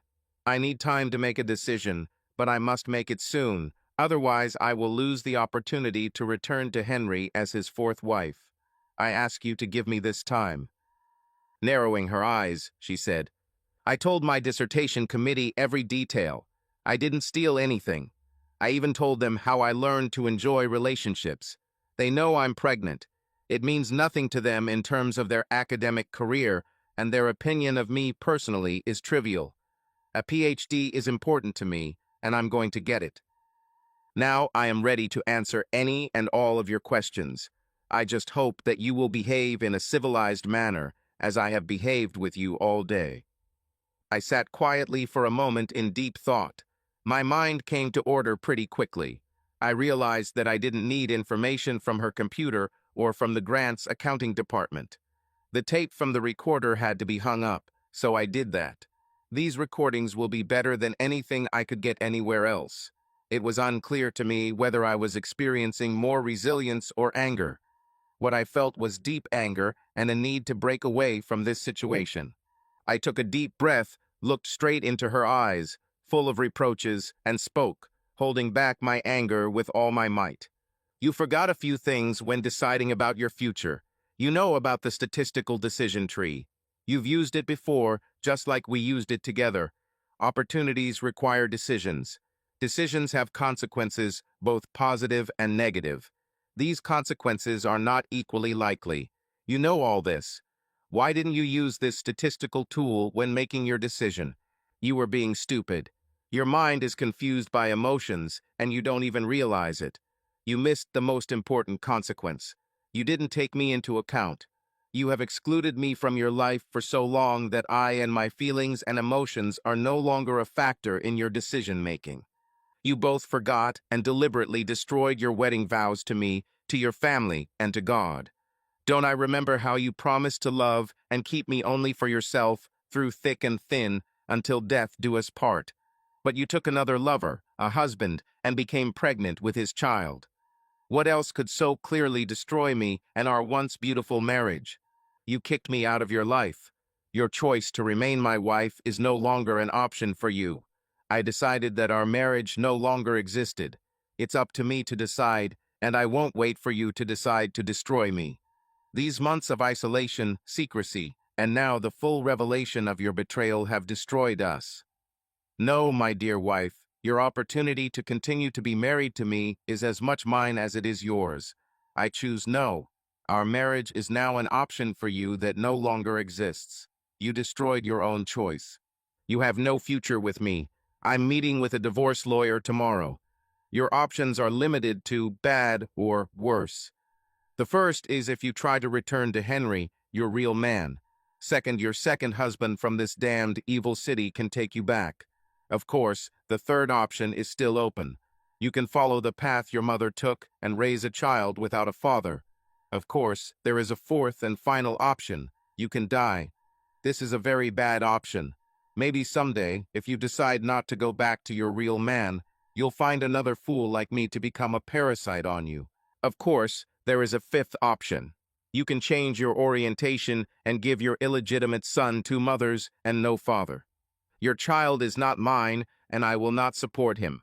I will not help you bring any of your options to life. You'll have to deal with it yourself. You haven't needed me in months. You tormented me for 5 months. If you choose to stay outside, as you call it, you will be without my help and support. My past, present, and future with you are all dead. Our relationship no longer exists. Knowing what I know, I would never marry you again after the divorce. You chose your research over me. You chose betrayal over fidelity. You chose lies over the truth.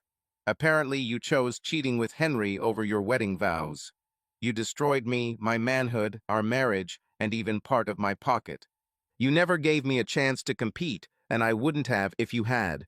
When we exchanged those wedding rings, it meant that neither of us was available to the others. Neither of us will ever have to compete for the other's love, support, and sexual intimacy.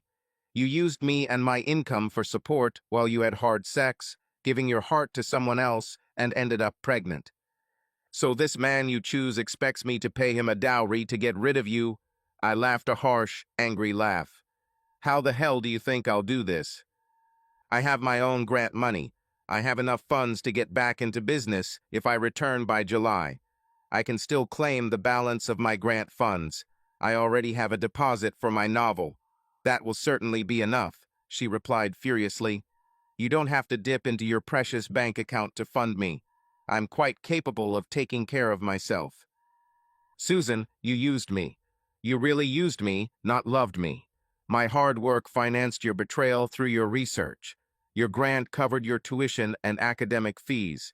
I paid for everything else from my income, which I shared with you without question. Not only were you sexually unfaithful, but you were also financially unfaithful. Now I wonder if you married me just so you could live your life easier and get your degree.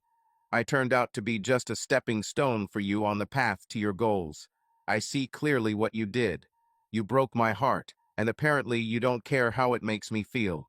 You even lied when you said you only loved me a little. This must be the mother of all lies, and it came from the lips of the only woman I have ever loved. Susan, I have lost all desire to be near you. She shuddered and shook her head. Ethan, I have loved you all these years.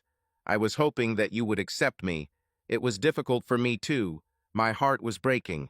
I wanted you to prove your love to me by remaining faithful to me in these last months, without constant complaining and endless whining.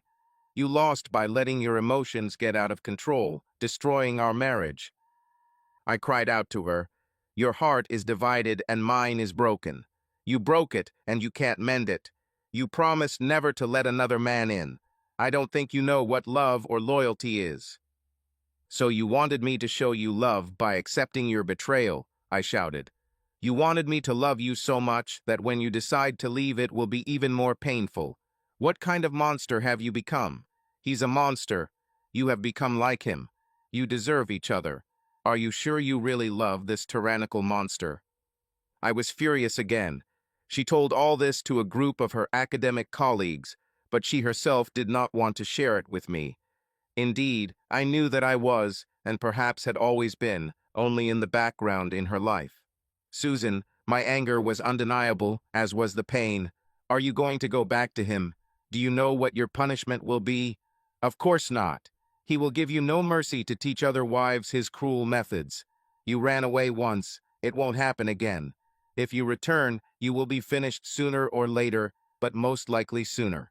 If he kills you, you will be buried in a pigsty and your death will be recorded as natural. I am sure that beating you to death will be accepted by your husband as his right and duty to punish his disobedient wife according to his religion. I can assure you that your suffering will not be easy or short. You will most likely be publicly elected in front of all the wives in town, and then taken home for further beatings. They don't believe in doctors from the outside world, so don't expect treatment because of the beating. You will lose your pregnancy, and your damage will be irreversible. You better know what awaits you before you put your life and the life of your unborn child in serious danger. I don't want anything to do with this." Of course, I could not know whether everything I said was true or not. I just wanted to humiliate her and scare her. I wasn't thinking about any kind of loving rehabilitation or reconciliation in the marriage. I was angry that I had been deceived. As you yourself so succinctly said, "I can handle it myself." Well, you'll soon find out if you come back. You said that he is a very strong man who is able to dominate you with the approval of the community. Be careful if you value your life and the life of his child. I have heard stories of women escaping the darkness and evil of their culture. I could understand it. But how can someone as intelligent as you, Susan, someone who knows about freedom, equality, and opportunity, consciously decide to return? Of course, she was mentally ill. I couldn't find any other explanation for her even considering returning. I stood up and walked around the now darkened room. The sun has set, and it is sunset on planet Earth and my marriage. "Susan," I muttered, "I was just mad at you this morning. Tonight, I'm tired of you and exhausted to the point of trembling. I feel defeated. I'm numb inside. The anger is still there, but the sadness, grief, personal failure as a man and as a husband overcomes me. Isolation surrounds me. However, I feel a kind of release from the hell you kept me in. At least now I can close this chapter of my life. Now all I have to do is decide what I will do tonight and in the days to come. I need to live without you. This is my only concern. You don't exist to me anymore. You and your worries are no longer a part of me." I said these last words quietly, in despair. Emotional exhaustion took over me, and I felt 100 years old. I was mercilessly deceived by the one I loved so much. Somehow, I didn't care how I felt in the morning. My heart is broken and will not heal. I didn't even feel like attacking her. All I wanted was for it to end. I wanted her to completely disappear from my life. I wanted to forget everything about her and that I had ever known her. It is better not to remember anything than to remember at least something about her. She just sat there. She didn't say anything. When I left, she was still sitting in the same position, staring at the wall behind my seat. I went outside to warm up with quick steps and unhurried thoughts. I had unfinished business. She had created her own punishment, but there was another person who must have felt the wrath of the capable and loyal outsider she had crossed over. My intellect, expertise, and global connections had to be used against a strong-willed, muscular, uneducated giant living in isolation from modern technology. I was going to take no hostages. If we both die, so be it, but he will certainly die first. I intended to get justice. This is what I dedicated myself to. I went to the bank, to the realtor, to the divorce lawyer, and then to my parents to pick up something that only I knew that was supposed to be stored in the attic. I had things to do, contacts to make, plans to finalize, justice to restore, and a new life to build. I went to the corporate center and rented an apartment for 2 months. I was finally free. I didn't like it, but freedom has a high price. Crossing my path the way Henry did would cost him dearly. The next day, everything started to get busy. I closed my bank account and savings account and transferred all my money to new accounts opened at another bank in a big city. Our credit card was canceled. I applied for a new one. I found a divorce lawyer in town and made an appointment for the next day.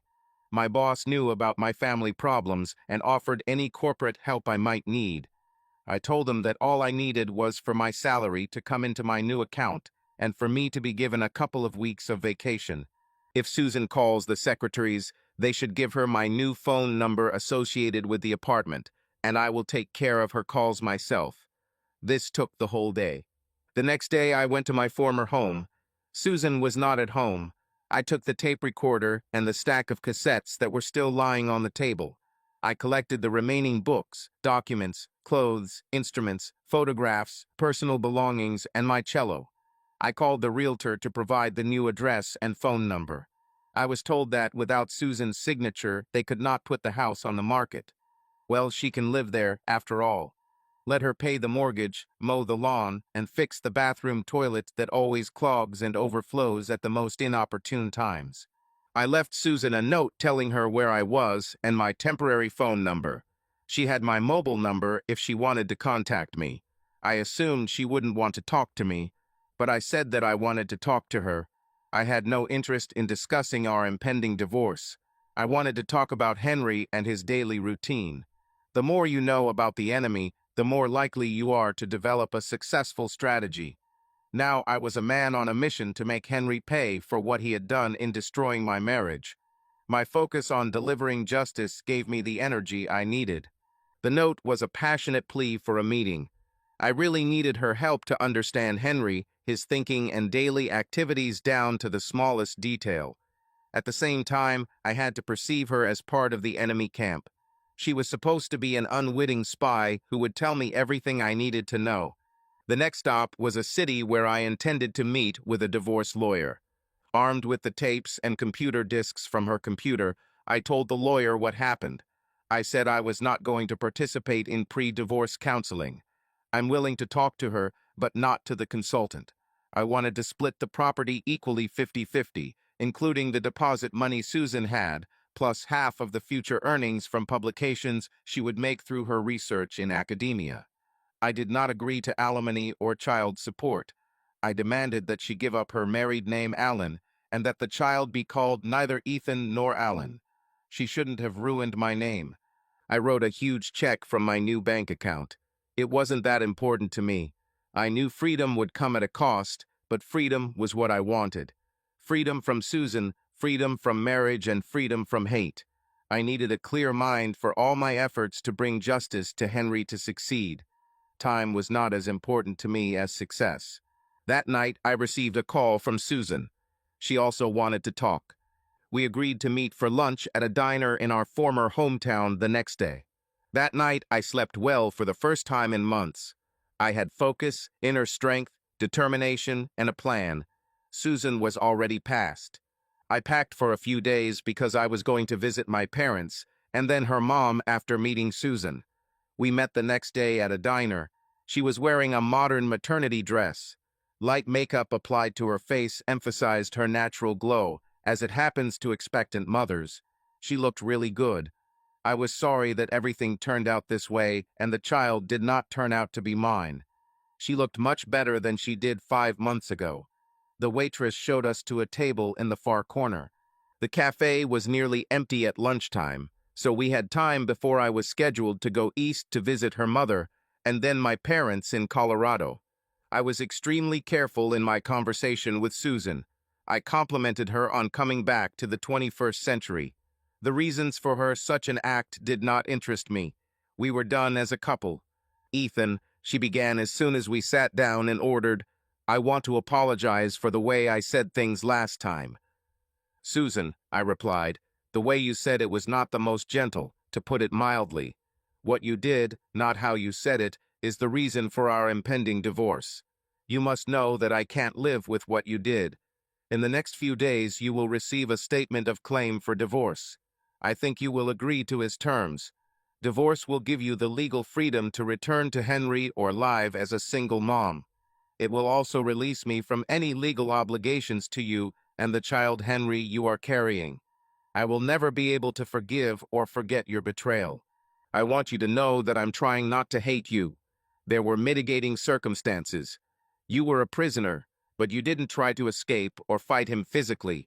It was probably better that you didn't fight, but the first time he had sex with you wasn't entirely like a crime by a stranger who then runs away after killing him. My heart and mind are filled with conflicting feelings about what you told me. Forgive me for those hateful words and for the blow I dealt you that morning. I let my emotions get the better of me, and I ask you to forgive me for this blow."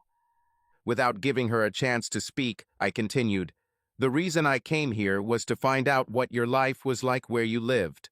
I don't want to hear about sex. I need to know what time you got up, what time you went to bed, where the house you lived in was located, what Henry did and where. I need to know the name of the community and its location.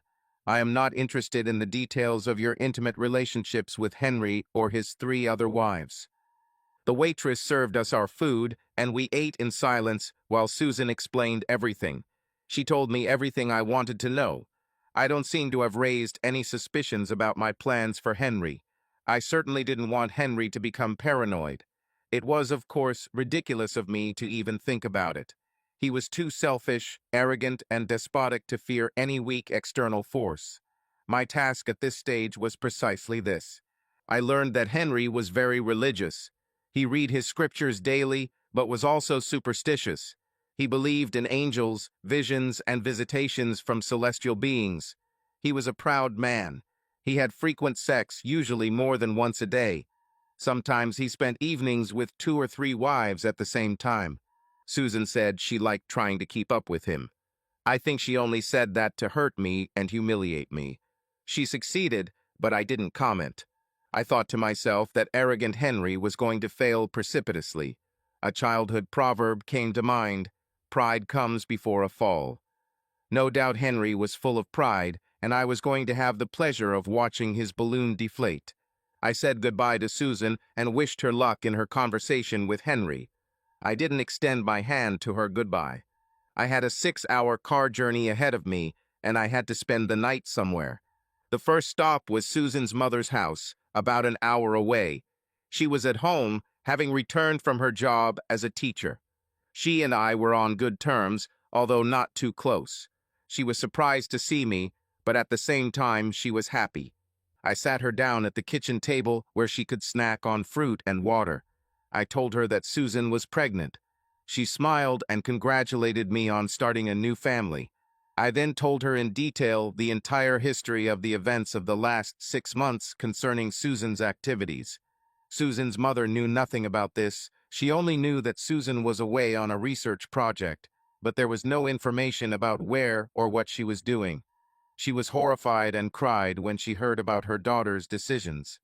What angered her the most was that Susan would decide to return to her hometown, let alone be influenced by its culture. The mother experienced enormous emotional pain from the fact that she had once had to save herself, and now Susan, it seemed, was not just playing with fire, but was already seriously burned, but was still going to return for him. Her mother was beside herself with anger, disgust, fear, and pain, watching her only daughter do such a stupid thing and destroy her marriage. I have never seen a person in such despair before. My own agony has found a kindred spirit. We hugged for a long time, each feeling the loss of a loved one, the one we both loved. We cried together. We shared our loss and found comfort in each other. It seemed to me that Susan's mother was temporarily replacing Susan in my heart. I felt comforted. The sun was setting. The long shadows of the night enveloped us like an embrace. We stood hugging each other for what seemed like an hour. Her tears wet my shirt, and my wet hair wet hers. Finally, when our emotions subsided, we parted ways. I was invited to spend the night and continue the journey the next day. I was emotionally exhausted and gratefully accepted the offer. After breakfast and some real coffee, I hit the road again for the 5-hour drive to visit my parents. I promised Susan's mom that we would keep in touch. She was truly beautiful both in appearance and in soul. I realized how much of Susan was like her mother before Henry attacked her. My hatred for him grew. Crossing the Colorado-Utah border on my cell phone, I called my parents. There was no one at home. I tried calling my father on his cell phone, and he answered. It turned out that he and his mother were visiting my brother, so I decided to continue the trip and visit him and his wife. Reuniting with my family would help bring stability back to my new life without Susan. I checked into a motel and then drove the last mile to my brother and his wife's apartment. My brother recently returned from Afghanistan, where he served as an infantry platoon leader. After the usual hugs, handshakes, pats on the back, and a kiss on the cheek from Mom, I invited the whole family to gather in the living room. As the day was approaching evening, I suggested ordering pizza with salads and soft drinks. The order was placed, and we sat down as a family. The only ones missing were my other brother and his wife. I told them the sad news about my marriage. Susan and I are getting divorced. Mom started crying. The father asked if there was a chance for reconciliation. I had to tell the whole story, starting with Susan's research project and my work trip. We were interrupted while the pizza was being delivered.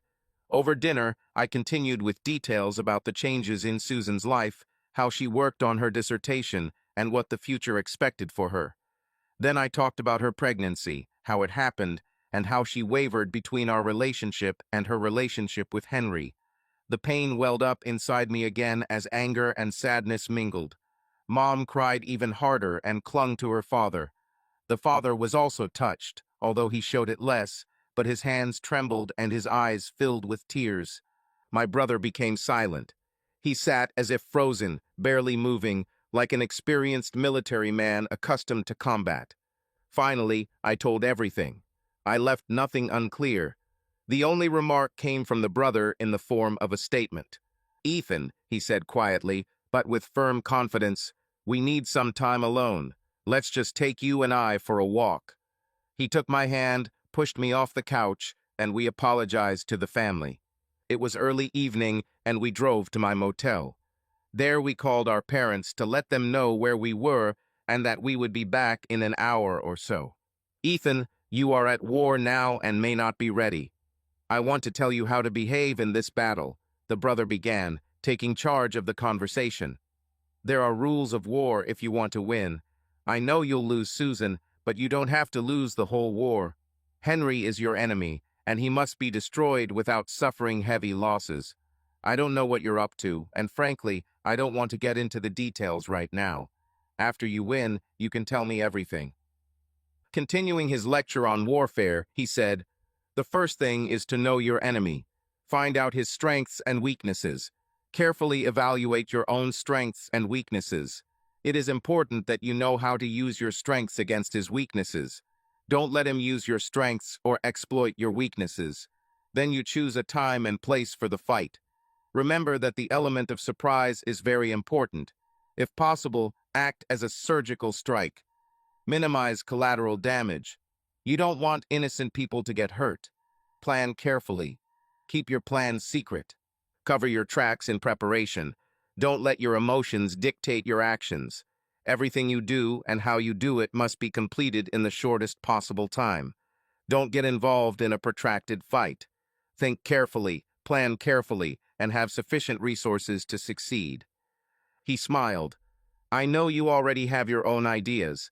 Don't rely on anyone else or civil authorities to do your job. Good luck and be careful. Now leave this conversation between us, just between you and me. Don't tell Mom or Dad. You're already in combat, so remember these rules. Now let's get out of here. Let's go back to my house." The next morning, we had breakfast together, and then Mom and Dad went home. I followed them because I needed to get something from their attic that they didn't even know about. I wanted to save this for the future. I stayed with my parents for several days, slept in my old room, and on the bed I slept on back in my school years. Mom was recovering, and Dad and I talked for a long time about my future. Nobody talked about my plans for justice. We just spent a few days with our family, and then it was time to move on.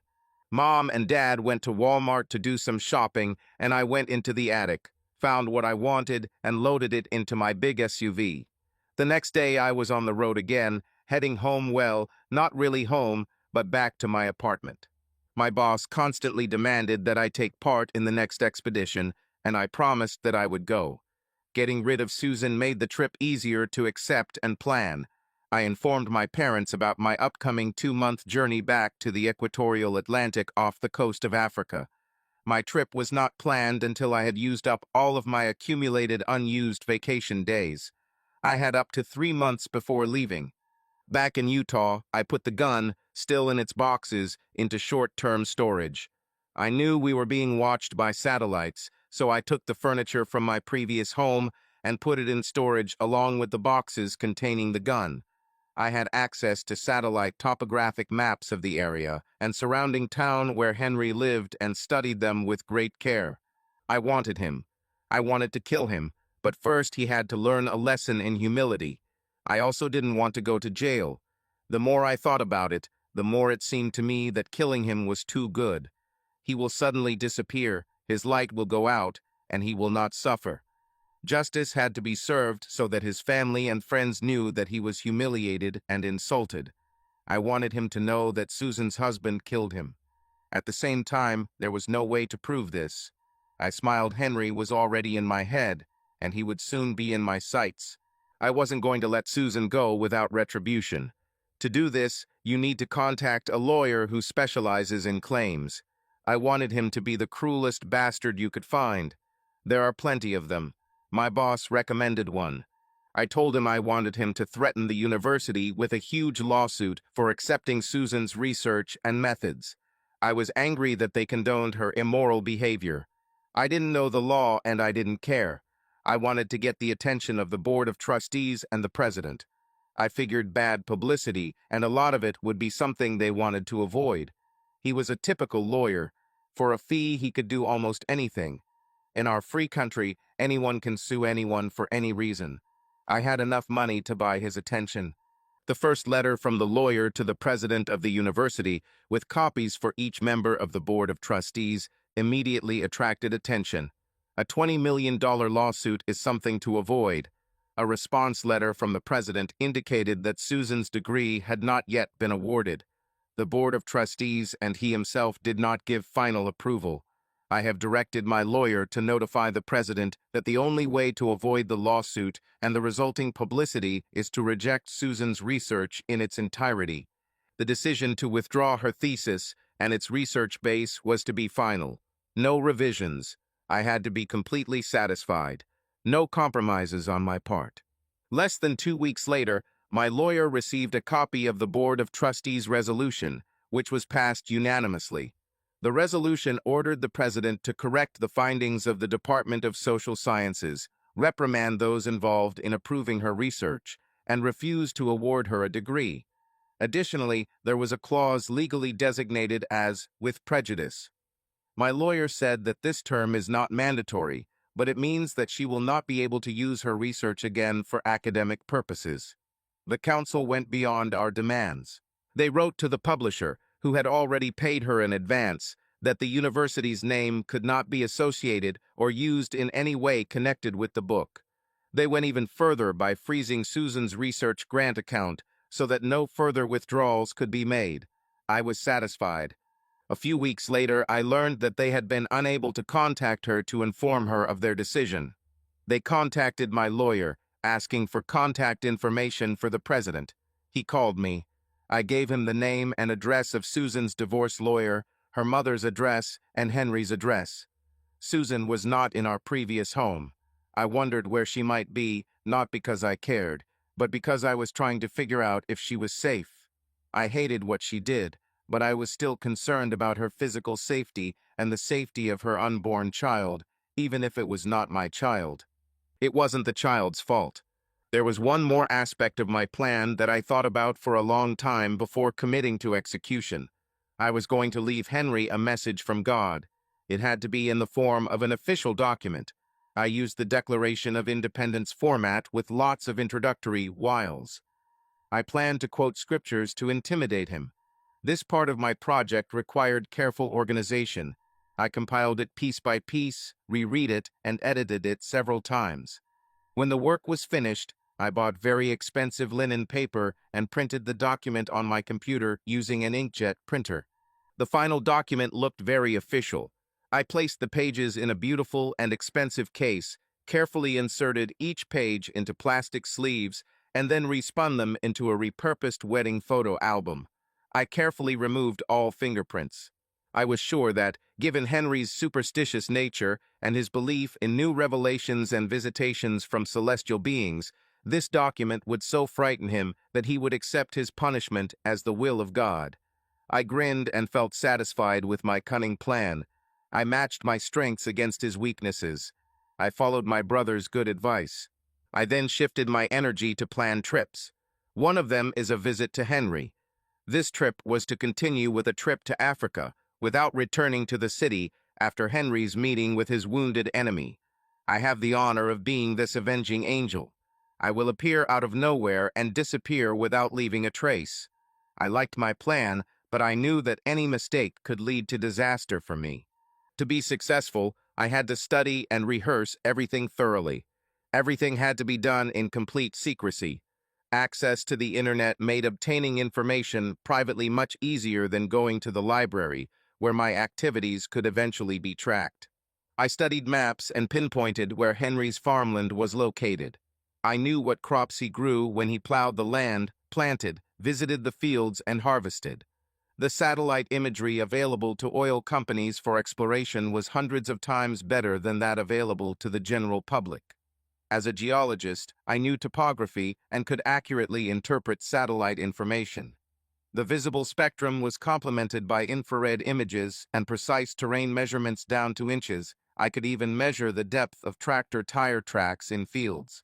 I could see Henry and knew where he liked to get out of the sun. There stood a single tree at the edge of his wheat field, whose roots seemed to have found a constant source of water in a crack in the surface of the earth. There was a small hill nearby, only 8 feet high, but ideal for cover. On the other side, there was a driveway leading to a dirt road that connected to a paved county road a couple of miles later. Everything was perfectly arranged. I chose the battlefield myself. I liked it. This all took several weeks of intense planning and study. In addition to topography, my studies included human anatomy and some surgical techniques. I spent hours studying anatomy, aspects of human physiology, and some surgical techniques. I smiled to myself. Henry stole my wife, who was satisfying me sexually. Now I was going to take away his opportunity for sexual satisfaction. A tooth for a tooth, an eye for an eye. I liked my plan, but danger constantly reminded me of itself. I didn't want to go to jail. If I get caught, that would be reality. This threat sharpened my plans to the utmost precision. I repeatedly visited different stores, buying what appeared to be a warehouse of supplies. In fact, I only ended up purchasing a small number of items and supplies. I bought some props from a theater store online. Among them was a full-length long gray beard, special boots, and a cap several sizes too large, purchased at a thrift store. One day my planning was interrupted by a message from my lawyer. Susan signed the divorce papers and did not contest it. I didn't even have to appear in court. The documents were submitted and the mandatory 60-day period began. My lawyer told Susan's lawyer about the university's decision, but he already knew and told Susan. She seemed to have completely conspired to doubt herself when she heard the news. She lost her long-awaited degree, her studies were rejected, and she found herself a lonely, pregnant woman whose child was to be born out of wedlock. I spoke to her mother, who said Susan was devastated. She asked if I had anything to do with the university's decision. I said that I certainly had. She must tell Susan that I arranged this unfortunate outcome as retribution for her infidelity and 5 months of celibacy. Our home was put up for sale, and a buyer was quickly found. We divided the funds received equally, as agreed in the divorce papers. Susan didn't want to live there. I didn't care where she lived. Perhaps she would be allowed to live with her mother. As for me, I will decide later where to settle. The strangest thing about all this was that I lost interest in sex. All my energy was completely absorbed in my project. I thought this must be how Susan felt while working on her dissertation. I was hoping my urges would return, but I wasn't really bothered. During this time, I regularly showed up at the office and even made pre-planning trips with my boss. Our exploration of potential oil fields in the eastern Atlantic has not yet been completed. My expertise was again in demand in Africa in the near future. I knew that if everything was done carefully, it would be my perfect alibi if needed. At this point, I had to trust my geek friend. It worried me, but I had to do it. I told him about my plan. He almost laughed until he cried, and then said, "Come on, let's get started." Using current photographs of both of us and his connections to former FBI and black market employees, he obtained blank, genuine US passports. He also received fake, but genuine-looking certificates and blank ID cards. From them, he made us fake driver's licenses and passports, one with his name and my photo and signature, and the other with my photo, but with his name. Thus, we both ended up with two passports, one real and one with the photographs and signatures mixed up. He also made a passport with my photo, but in his name. Now we both had fake passports and fake driver's licenses along with our valid ones. While all this was going on, I was gathering all the supplies I would ever need. I have only purchased them with cash from pet stores, hobby stores, theater stores, travel stores, and online medical supply suppliers. I have occasionally had to use a credit card for online purchases, so I have kept them to a minimum and so that there is no obvious shopping pattern. The most difficult thing was to get ammunition for the pistol that I brought from Africa. I went out into the wilds of central Utah to shoot a pistol I had never fired before. I quickly became very accurate. Old skills can be quickly restored. How to ride a bicycle, you just need to practice. My plan was coming together. I spent some time with my geeky friend, coordinating times and international flights. We were supposed to meet in South Africa. These plans came together quite easily. I loaded all the necessary gear into my big SUV and drove to Colorado. I rented a temporary storage facility where I could work and store the SUV. Using my fake Colorado driver's license, I rented an old, discreet car for cash. From then on, I wore gloves. I bought 4 used tires. They were installed on a rental junk car that I had. The remaining tires were hidden in a temporary storage facility. Everything was paid in cash. Thanks to small cash gifts, even purchases were not recorded. I purchased prepaid cell phone service using my fake Colorado driver's license and cash. I called my geeky friend and gave him my number. He also bought a disposable mobile phone. Our calls will be difficult to track if it comes to verification. Officially, I was still on vacation, so no one was monitoring my movements. My geeky friend was now ready to help me with the deception that would provide me with the perfect alibi. I was going to be in Africa when Henry faced his wounded enemy. Our actions were coordinated, time played a decisive role. I gathered all the necessary equipment and supplies in my rental car. I double-checked everything. I had a pistol, ammunition, surgical supplies, camping equipment, food, plenty of water, documents, money, and passports. I checked with my geeky friend, and he was ready and enthusiastic. Now we were waiting for my company to buy e-tickets for my flight to Africa. I was supposed to fly out on the 10th of the month. I only had a couple of days left to sort everything out. I was already packed for the Africa portion of the trip. My friend took my luggage to Africa. I only took a change of clothes and personal toiletries. I purchased my own flight tickets from Colorado. My personal departure was on the 12th from Denver, using my friend's name and identification. From there, I'll fly to South Africa, where I'll meet my geeky friend. He will fly out on the 10th using a passport with my name and his photo on it. He will save all receipts from purchases at the airport so that he can give them to me later. From South Africa, he will return to the US using his real passport. I will arrive using a fake passport, but then continue to Angola using my real passport. My friend will only be gone for 4 days. He will hardly be noticed. On the 10th, I made my move. My friend called me after landing. My alibi was secure. My prey was in sight. Justice was coming to southern Utah. Fate, Henry, and I were meant to meet. I wore gloves to avoid leaving fingerprints. As I approached my chosen location, I changed into the clothes I had prepared. Carefully washed overalls, a red long-sleeve shirt, a discreet cap, a completely fake beard, and boots in which I had filed down the outer back of the heel. I put in brown contact lenses. I drove through the town of Henry, making sure I was seen by several people in a junk car with a Utah license plate. I furtively explored the surroundings. I thought I saw Susan, but I couldn't be sure. I hoped it was her because I wanted her to learn how justice is applied. I left without engaging in conversation with anyone. That night, I took up a pre-selected spot about 20 yards from Henry's favorite resting place, under the only tree of sufficient size. I looked around carefully, using camouflage items to disguise myself. My supplies were with me. I calibrated the exact dose for the dart needle one last time.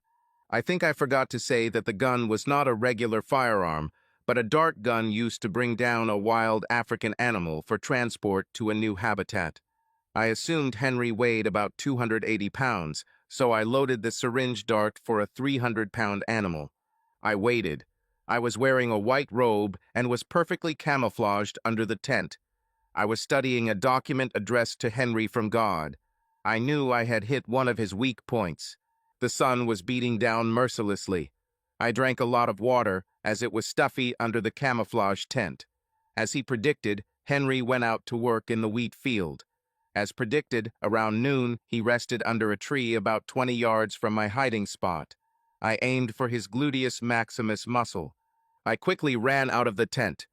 Now I was dressed entirely in white and without a beard. I wanted him to see my face clearly. I dressed up as much as I could so that Henry would think an angel had appeared before him. I only had about 20 seconds before he passed out. I hurried to him. I shouted loudly, "Henry," right in his face. How I hoped that the drug would work, because it could have torn me to pieces, but I was fully prepared. I picked up weapons for my war with Henry. I chose the battlefield and the time. I had the element of surprise. Everything went according to plan. "Henry," I cried, "God has heard the pleas and cries of Ethan Allen, Susan's real husband. You have sinned.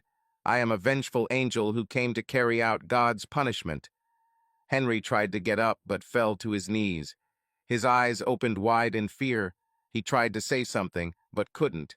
I walked close to him so he could see me clearly and remembered me as the last thing he saw before he changed. His eyes dimmed, and in just a few seconds he passed out. No one heard or saw how this vile act was committed. I wanted to disappear from the place when he came to his senses, so I didn't linger to enjoy my victory face to face. Delaying gratification is a sign of maturity.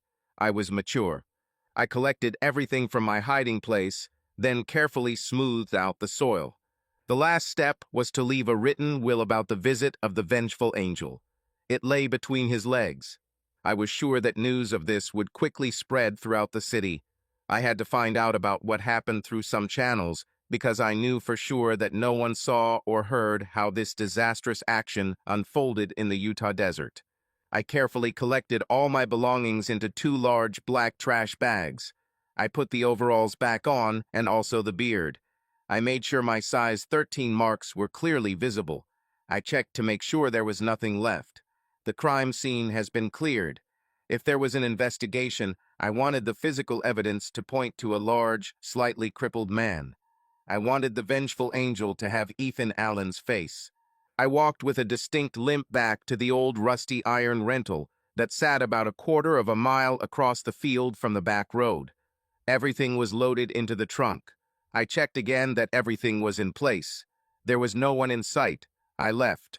All my used things, a pistol and a beard, were soaked in Boy Scout water, burned in the desert, and buried. The car got the original tires back, and I traded it in. The Colorado license plates were returned and the stolen plate was buried. 4 old tires were sold by a bearded man in eastern Utah who wore gloves.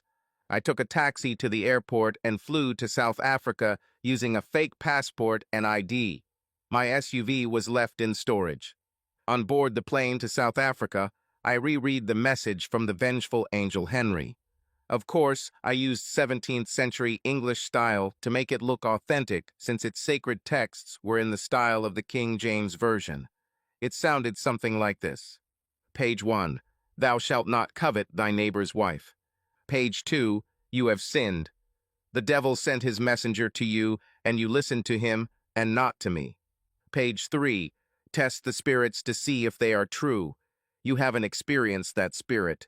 Therefore, he was misled and seduced into having sex with Ethan Allen's wife. Page 4. You indulged in pleasures that I forbade. Page 5. I have heard the cries of justice from my servant Ethan Allen. Page 6. My vengeance, thus says the Lord of hosts, is for my cause. Page 7. If your eye offends you, pluck it out, for it is better to be blind than to suffer torment in hell. Page 8. My vengeful angels saved you from eternal damnation by depriving you of the offending part. Page 9. Receive the judgment from your God, so that I do not return in anger and pluck out your eyes, so that you sin no more. I slept soundly on the flight. I enjoyed feeling my backpack and my trophy from time to time. I smiled. A part of Henry will always stay with me. Somehow, I didn't feel any anger or anxiety at the thought. I met my friend in South Africa. We exchanged pleasantries, and I gave him a big bonus. I then went to Angola on schedule, and he went back to the States. We gave up our cell phones in Africa. Henry's cock was a magnificent trophy. After returning to the States, I called Susan's mother, as one of many calls to friends and family. Susan returned home depressed. She admitted that Henry became increasingly violent after someone stripped him of his manhood. She feared for her life. The other wives didn't know where to go. They felt that they were already confused. Susan convinced them to leave the house, to go out into the outside world. But they couldn't. My brothers said they were glad justice had been served when I told them what I had heard. I have neither confirmed nor denied any part of what happened in the Utah desert. Subscribe to our channel so that your love doesn't cheat on you, and go ahead and listen to the next story, because this story is nothing compared to the next one. If you're under 18, don't even think. Click to the next one. Click to the next one. Click to the next one. Click to the next one. Click to the next one. Click to the next one. Click to the next one. Click to the next one. Click to the next one. Click to the next one. Click to the next one. Click to the next one. Click to the next one. Click to the next one. Click to